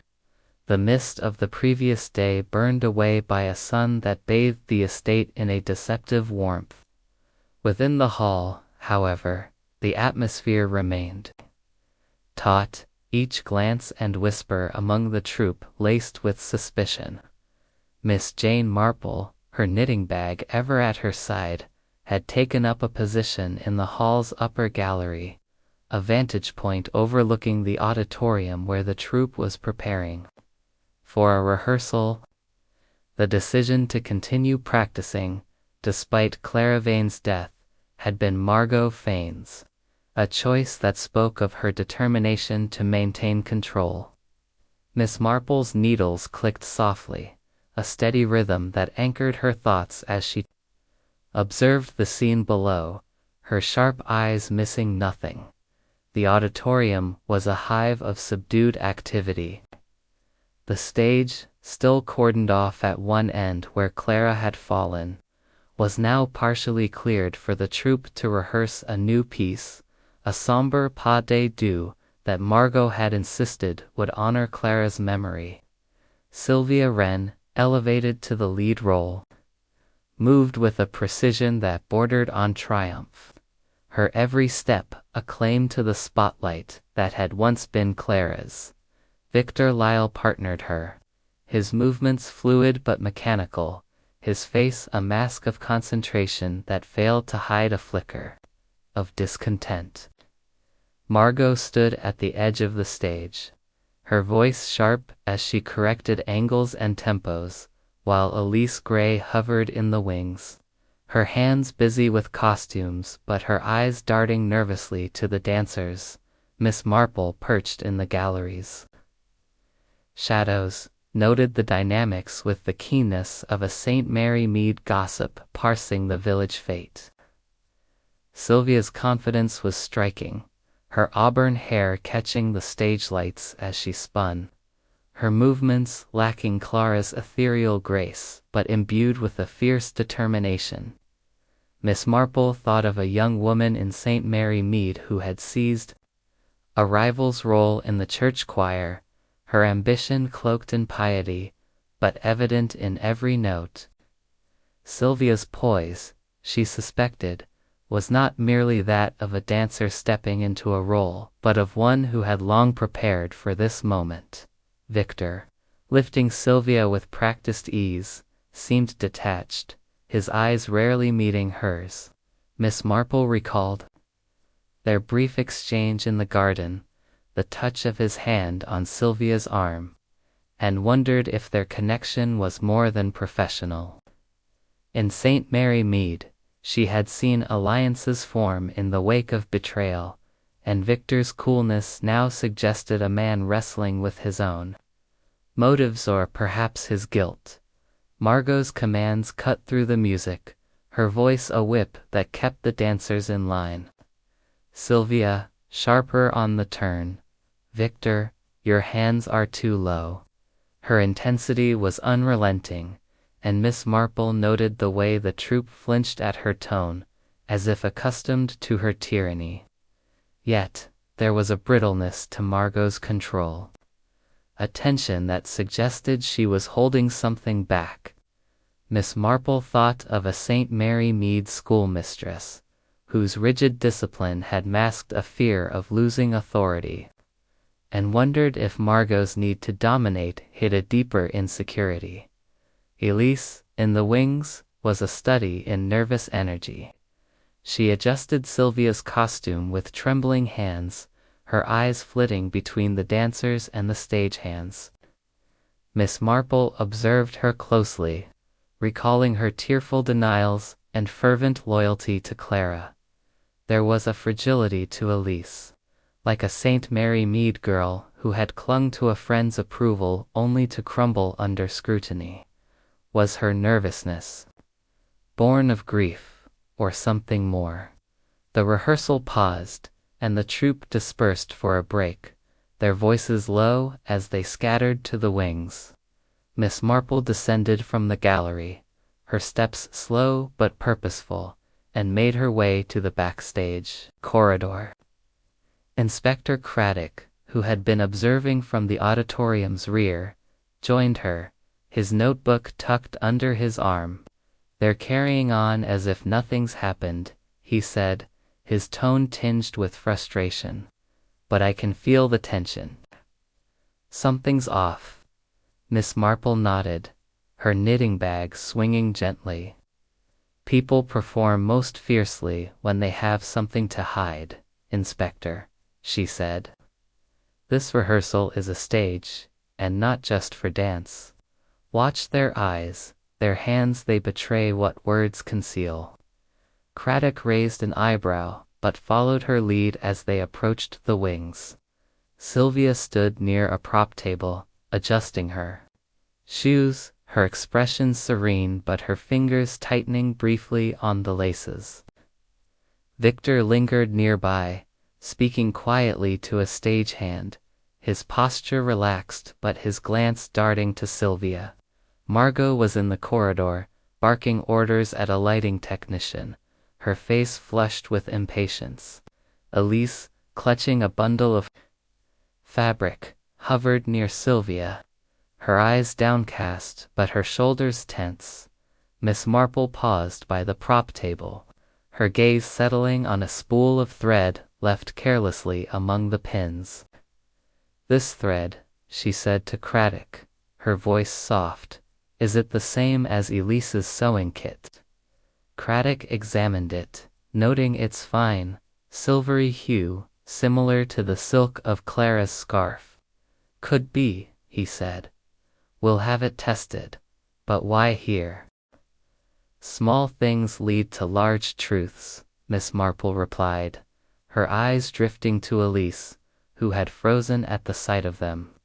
"In St. Mary Mead, a misplaced needle once pointed to a thief. Here, it may point to more." She approached Elise, her smile gentle. "Miss Gray, you're working so hard," she said. "Do you often leave your sewing things about?" Elise flushed, her hands clutching the fabric tighter. I must have left it there by mistake," she stammered. "I was fixing Sylvia's hem earlier." Miss Marple nodded, her expression kind but her mind alert. Elise's nervousness was a thread that ran through every encounter, and she wondered if it stemmed from guilt or fear of another's guilt. She moved on, her steps taking her to the edge of the stage, where Sylvia was stretching, her movements deliberate. Almost a performance for the empty auditorium. "Miss Wren," Miss Marple said, her voice soft, "you dance Clara's role beautifully. It must feel like a triumph, stepping into her light." Sylvia's smile was radiant, but her eyes held a guarded edge. "It's an honor," she said, "but a heavy one. I only wish Clara were here." Her words were perfect, but Miss Marple caught the flicker of satisfaction in her gaze, a hint of a dream fulfilled. In St. Mary Mead, she had seen such looks in those who had waited patiently for their rival's fall. As the rehearsal resumed, Miss Marple returned to the gallery, her knitting resumed. The dancers moved through their steps, but her eyes were drawn to the wings, where Elise lingered, her gaze fixed on Sylvia with an intensity that was not entirely Victor, too, watched Sylvia, his expression unreadable, while commands grew sharper, as if to drown out her own doubts. Craddock joined her, his voice low. "I've checked the technician's log," he said. Margot did leave the booth briefly, as he mentioned. And Elise's sewing kit, its missing a needle, could mean nothing or everything. Miss Marple's needles paused, her mind weaving. The threads tighter. "A missing needle, a misplaced thread," she said. "Small things, Inspector, but they point to carelessness or intent. We must watch how these players move when they think no one sees." She thought of a St. Mary Mead garden show, where a sabotaged rose had revealed a rival's malice through a single misplaced thorn. Here, in the shadowed wings of Marwood Hall, the threads of motive were knitting together Victor's resentment, Margot's control, Elise's fragile loyalty, Sylvia's ambition. The scarf, with its deadly knot, was the center of the pattern. And Miss Marple knew that her quiet observation would soon unravel its secrets. As the rehearsal ended, Sylvia took a final bow, her smile a beacon in the dim light. Miss Marple watched, her heart heavy with the certainty that beauty could hide darkness. And in St. Mary Mead or Marwood Hall, human nature danced to the same tune. Chapter 9. The trap is set. The fourth day at Marwood Hall dawned with a restless energy, as if the very stones of the estate sensed the tightening net of suspicion. The morning light filtered through the tall windows of the hall's drawing-room, where Miss Jane Marple sat with Lady Marwood, her knitting needles idle for once, her hands folded over her bag as she sipped a cup of Earl Grey. The investigation into Clara Vane's murder had reached a delicate juncture, and Miss Marple's mind was a whirl of threads. Victor's polished grief, Margot's brittle control, Elise's trembling loyalty, Sylvia's calculated ambition. Each suspect was a piece of the puzzle, but the shape of the truth remained elusive.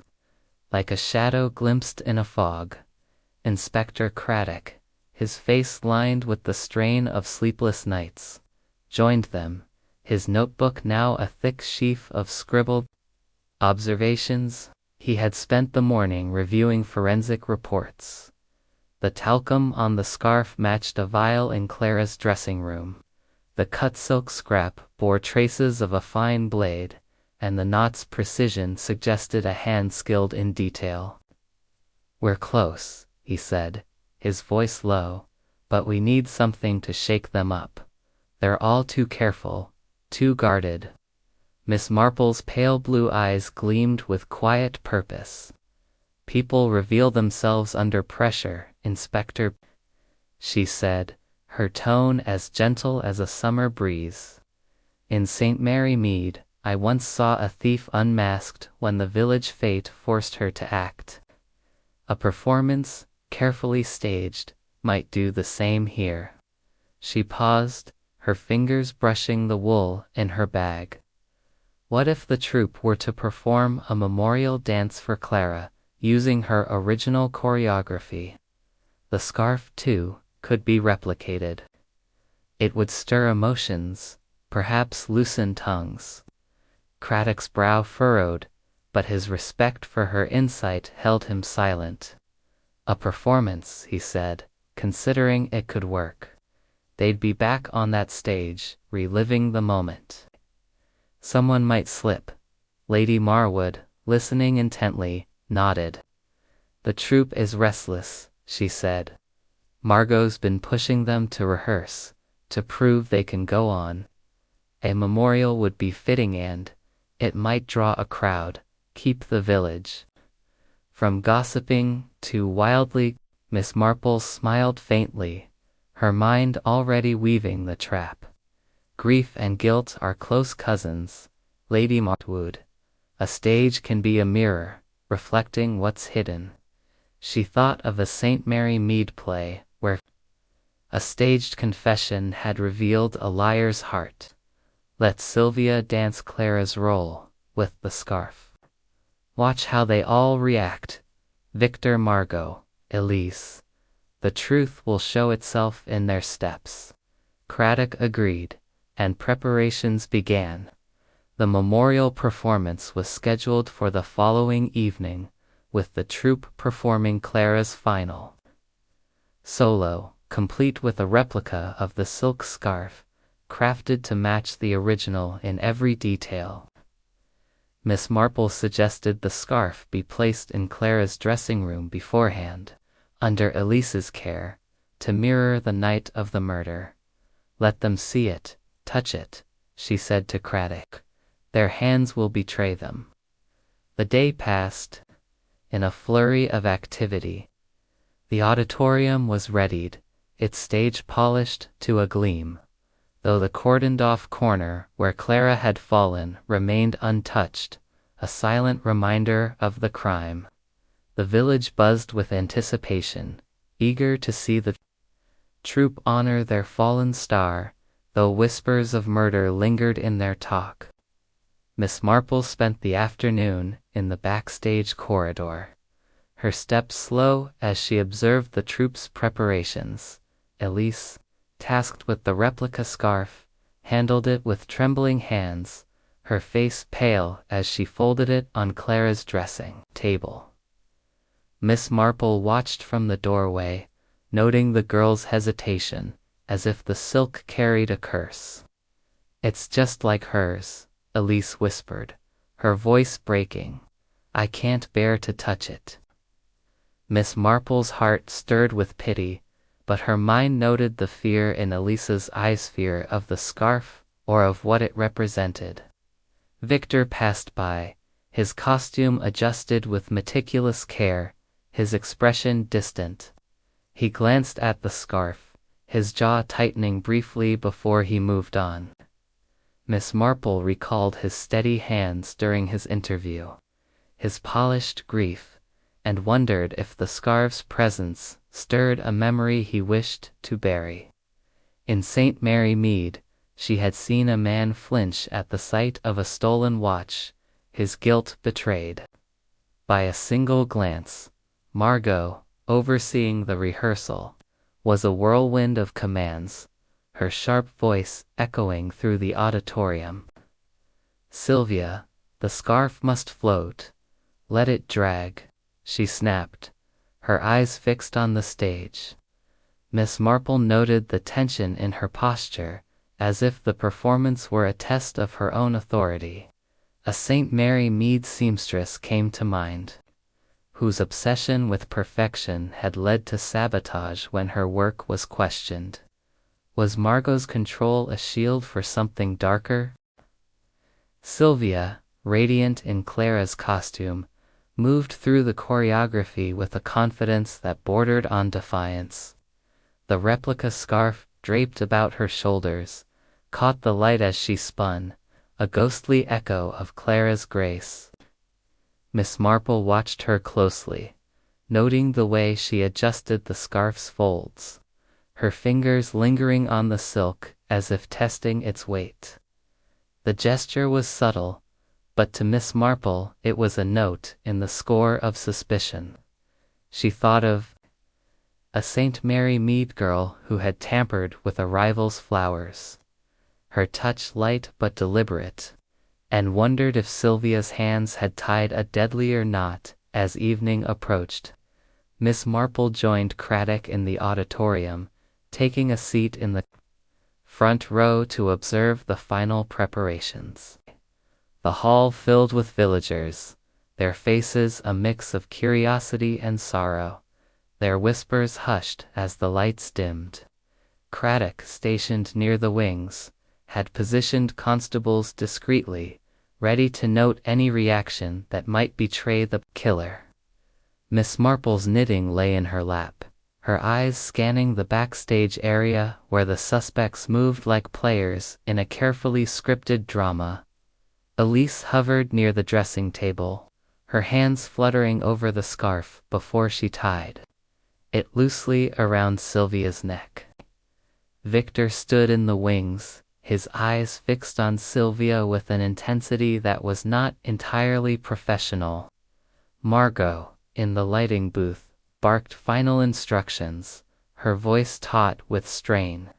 Sylvia, radiant and composed, stepped onto the stage, the scarf flowing behind her like a silver stream.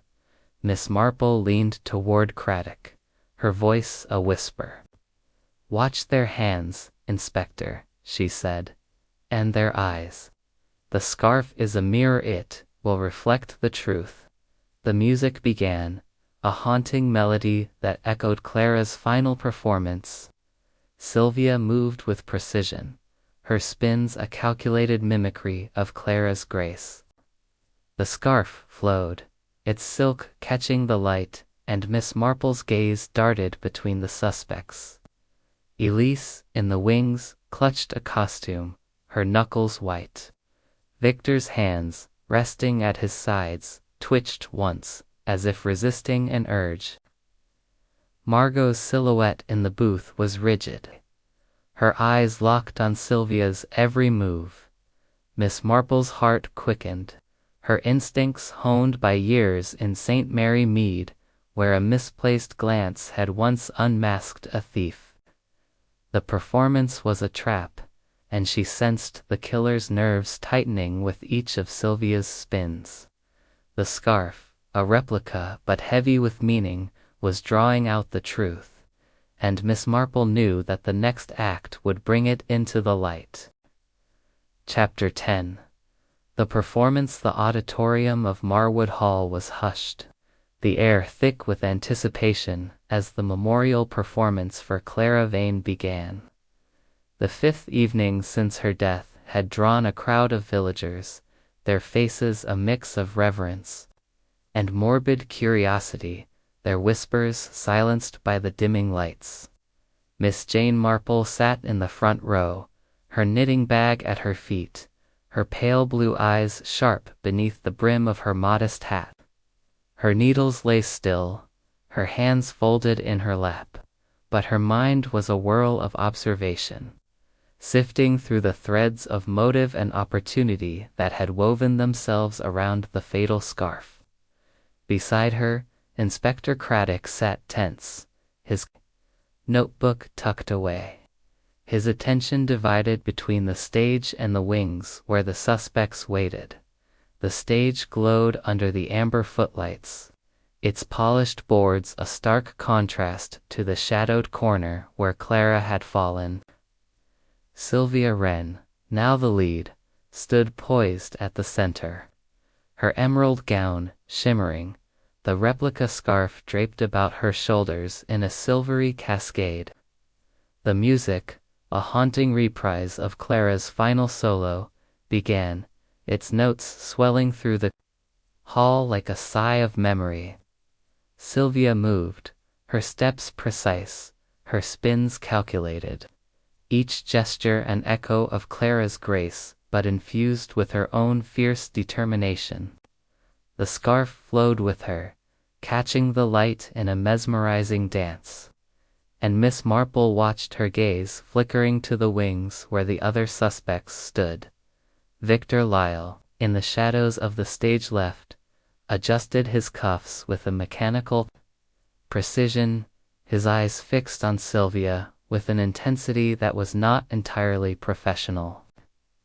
Margot Fane, visible through the glass of the lighting booths, leaned forward, her sharp features taut as she directed the cues.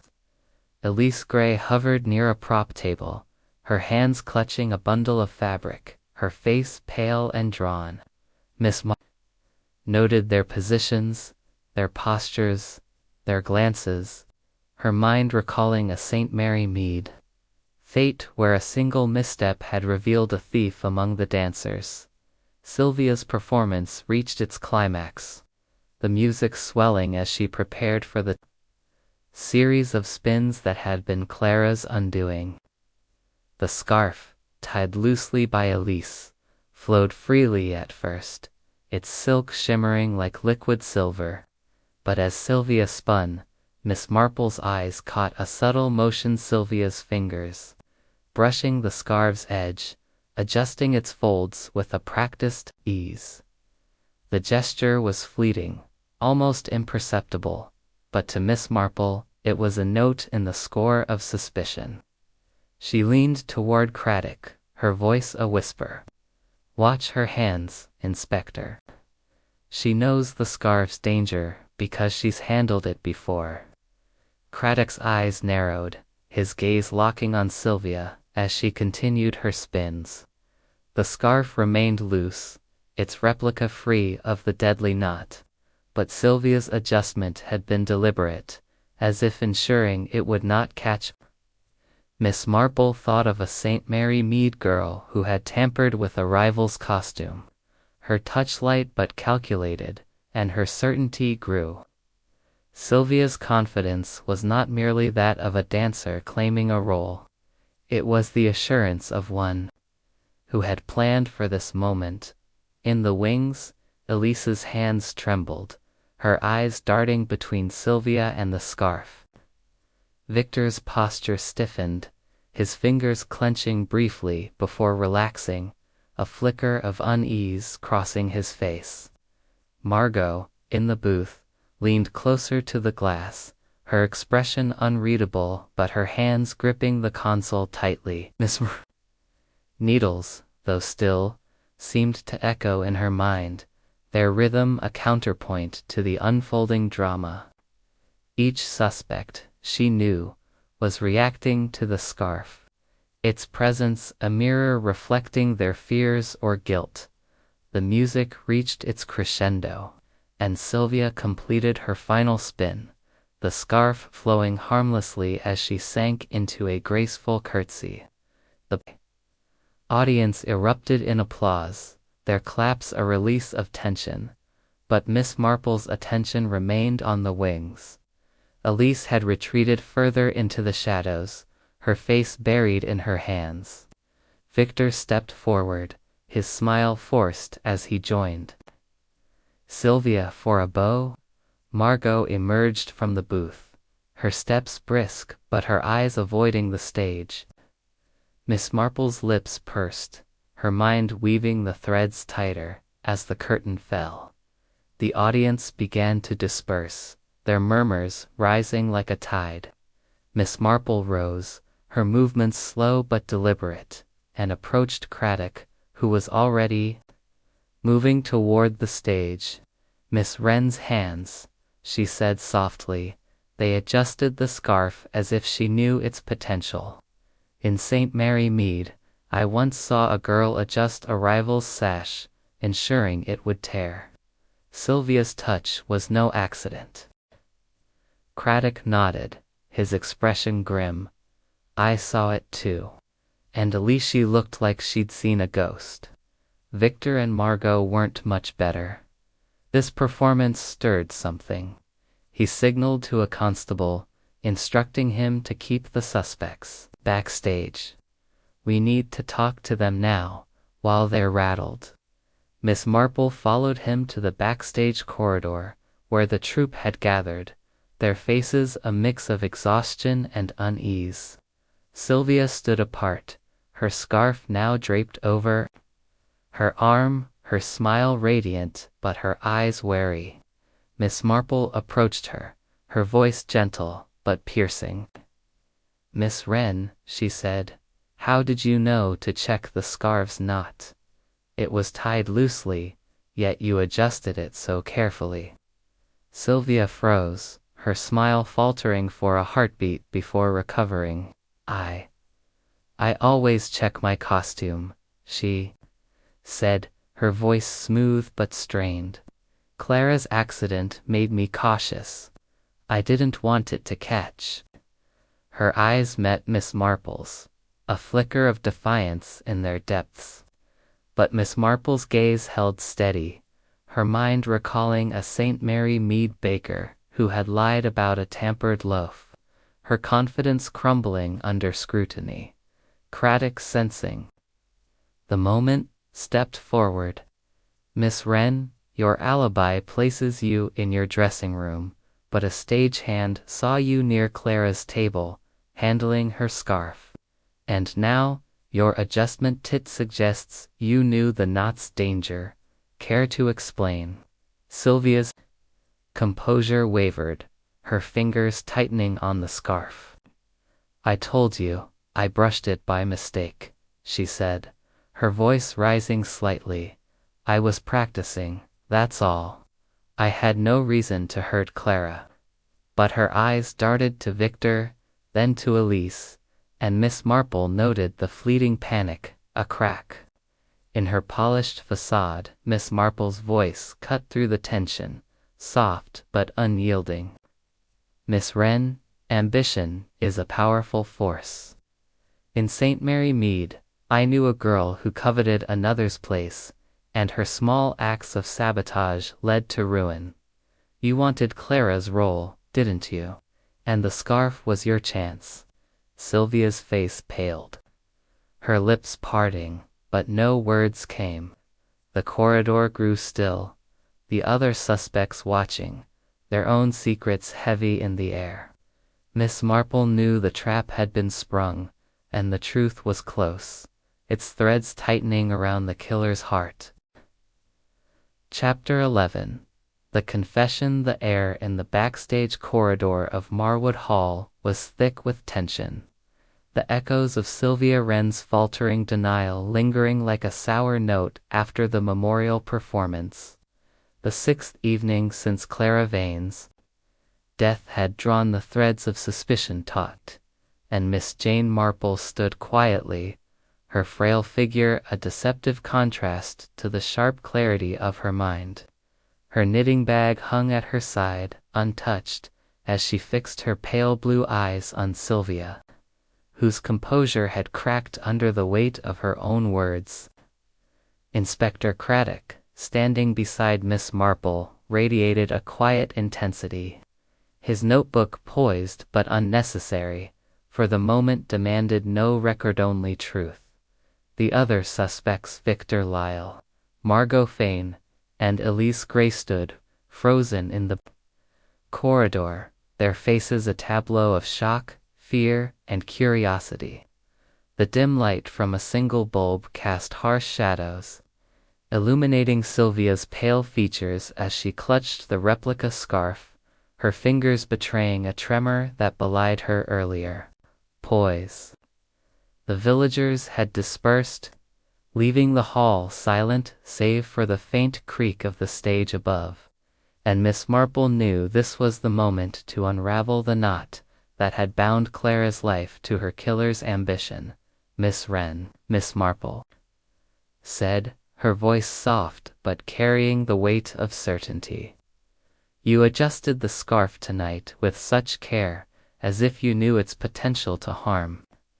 In St. Mary Mead, I once knew a young woman who tampered with a rival's embroidery. Her touch so precise, it betrayed her intent. Your hands too, no more than you've told us. Sylvia's eyes darted to Craddock, then to the others, seeking an escape that wasn't there. I told you, she said, her voice rising. I was cautious because of Clara's accident. I didn't want to risk anything. I didn't touch her scarf that night.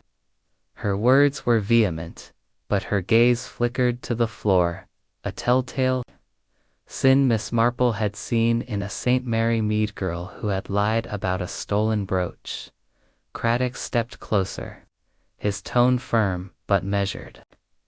A stagehand saw you near Clara's dressing table, Miss Wren, handling her scarf just before her solo. The talcum on it matches the vial in her room, and the cut silk scrap suggests a deliberate act. You knew her routine, her detail. You had the opportunity, and you had the motive. Sylvia's lips parted, a protest forming, but Miss Marple spoke again, her voice cutting through like a needle through silk. Ambition, Miss Wren, is a fire that burns brightly but consumes all in its path. Clara's role was yours to take, if only she were gone. The scarf was her signature, but it became your weapon. You tied that knot, didn't you, knowing it would tighten with her spins, ensuring you'd dance in her place. The corridor fell silent, the weight of Miss Marple's words settling like dust. Victor's face hardened, his hands clenching at his sides, while Margot's sharp intake of breath betrayed her shock. Elise, trembling, clutched her bundle of fabric, her eyes wide with horror. Sylvia's composure shattered, her shoulders sagging as she sank against the wall, the scarf slipping from her fingers to pool on the floor like spilled moonlight. Didn't mean for her to die, Sylvia whispered, her voice breaking. I just wanted her to falter, to miss a step, to give me a chance. Her eyes filled with tears, but they were not for Clara, they were for herself, caught in the trap of her own making.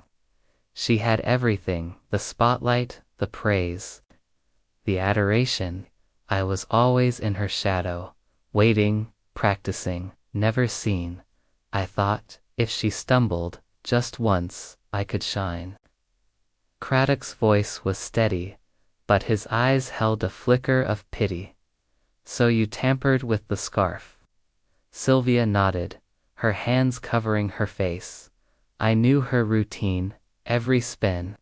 I practiced tying the knot, made it look like an accident. I cut the silk to weaken it, sprinkled the talcum to cover my touch. I thought it would only choke her a little, make her stop the performance. I didn't know it would. Her voice choked off, a sob escaping. Miss Marple's heart stirred with sorrow, but her mind remained clear. She thought of a St. Mary Mead girl who had poisoned a rival's tea, intending only illness but causing greater harm. Intentions, Miss Wren, she said gently, do not undo deeds. You tied the knot, and Clara paid the price for your ambition. Victor stepped forward, his voice low and bitter. You let me think it was my fault, he said, his eyes blazing. I blamed myself for not catching her, for not seeing. Margot, silent until now, shook her head, her face a mask of disgust. While Elisa's sobs grew louder, her loyalty to Clara shattered by the truth, Craddock signaled to a constable, who stepped forward with handcuffs. Sylvia Wren, he said, you're under arrest for the murder of Clara Vane. Sylvia offered no resistance, her head bowed as the constable led her away, her footsteps echoing in the silent corridor. Miss Marple watched her go, her expression serene but tinged with sadness. She thought of St. Mary Mead, where human nature played out its dramas in quieter ways, yet with the same passions and pitfalls. Ambition is a dangerous dance, she said softly to Craddock, who nodded, his respect for her insight unspoken but clear. As the corridor emptied, Lady Marwood approached, her face pale but composed. You saw it all along, didn't you? She said, her voice low. How did you know? Miss Marple's smile was faint. I only watched, Lady Marwood. People are the same, whether in a village or a grand hall. Their hearts betray them, if you know where to look. She gathered her knitting bag, her work here nearly done, but her mind already turning to the quiet of St. Mary Mead, where the next puzzle might await. Chapter 12. The curtain rises again. The seventh morning at Marwood Hall broke with a quiet clarity, the autumn sun casting a gentle glow over the estate, as if nature itself sought to soothe the wounds of the past week.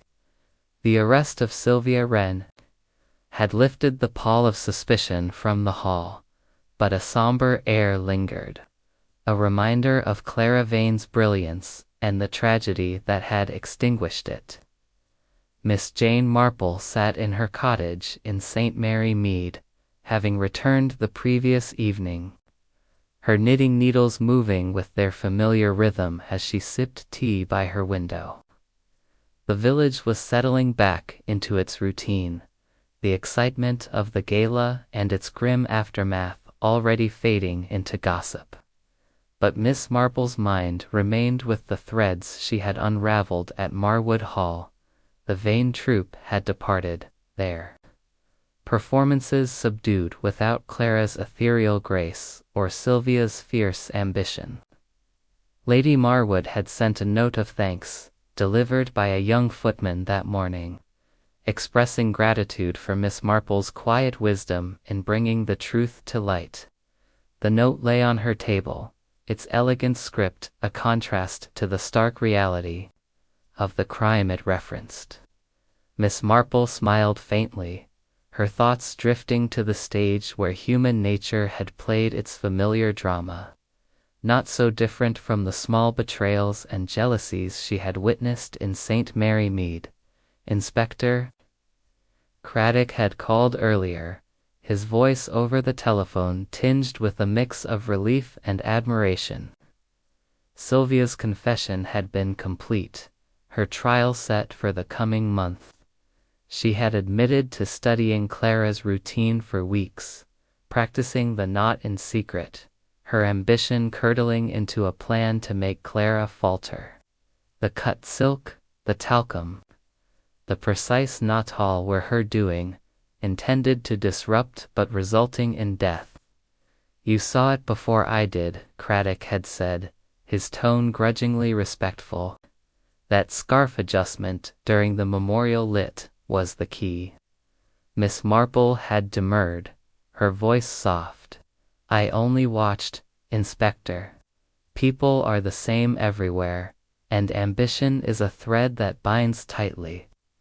In St. Mary Mead, I've seen it unravel lives, just as it did at Marwood Hall. She had thought of a village girl who had sabotaged a rival's prize roses, her envy masked by smiles until a single misstep revealed her. Sylvia's crime, though grander in scale, followed the same pattern. The troup's departure had left Marwood Hall quiet, its stage empty, its curtains drawn. Victor Lyle, cleared of suspicion, had spoken of moving to a new company, his charm dimmed by the shadow of Clara's loss.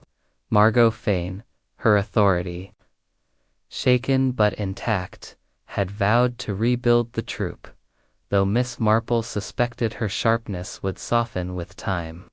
Elise Gray, her loyalty to Clara proven true, had wept openly at Sylvia's arrest, her fragile heart broken by the betrayal. Miss Marple had sent her a small note, a gesture of kindness, recalling a St. Mary Mead girl who had found solace in forgiveness after a friend's deceit. As she knitted, Miss Marple's eyes wandered to her garden, where the last roses of autumn bloomed defiantly against the chill. She thought of Clara, whose life had been a dance of beauty and defiance, cut short by a rival's hunger. The scarf, with its deadly knot, was a symbol of that hunger, its silk a mirror to Sylvia's soul. In St. Mary Mead, Miss Marple had seen such mirrors before in a stolen letter, a poisoned cake, a tampered hemand. Each had reflected the truth when held to the light. The village clock chimed, its notes carrying through the open window, and Miss Marple set her knitting aside. She rose, her movements slow but sure, and prepared to join her neighbor, Mrs. Price, for tea. The world of Marwood Hall, with its glittering stage and hidden passions, was behind her, but its lessons lingered.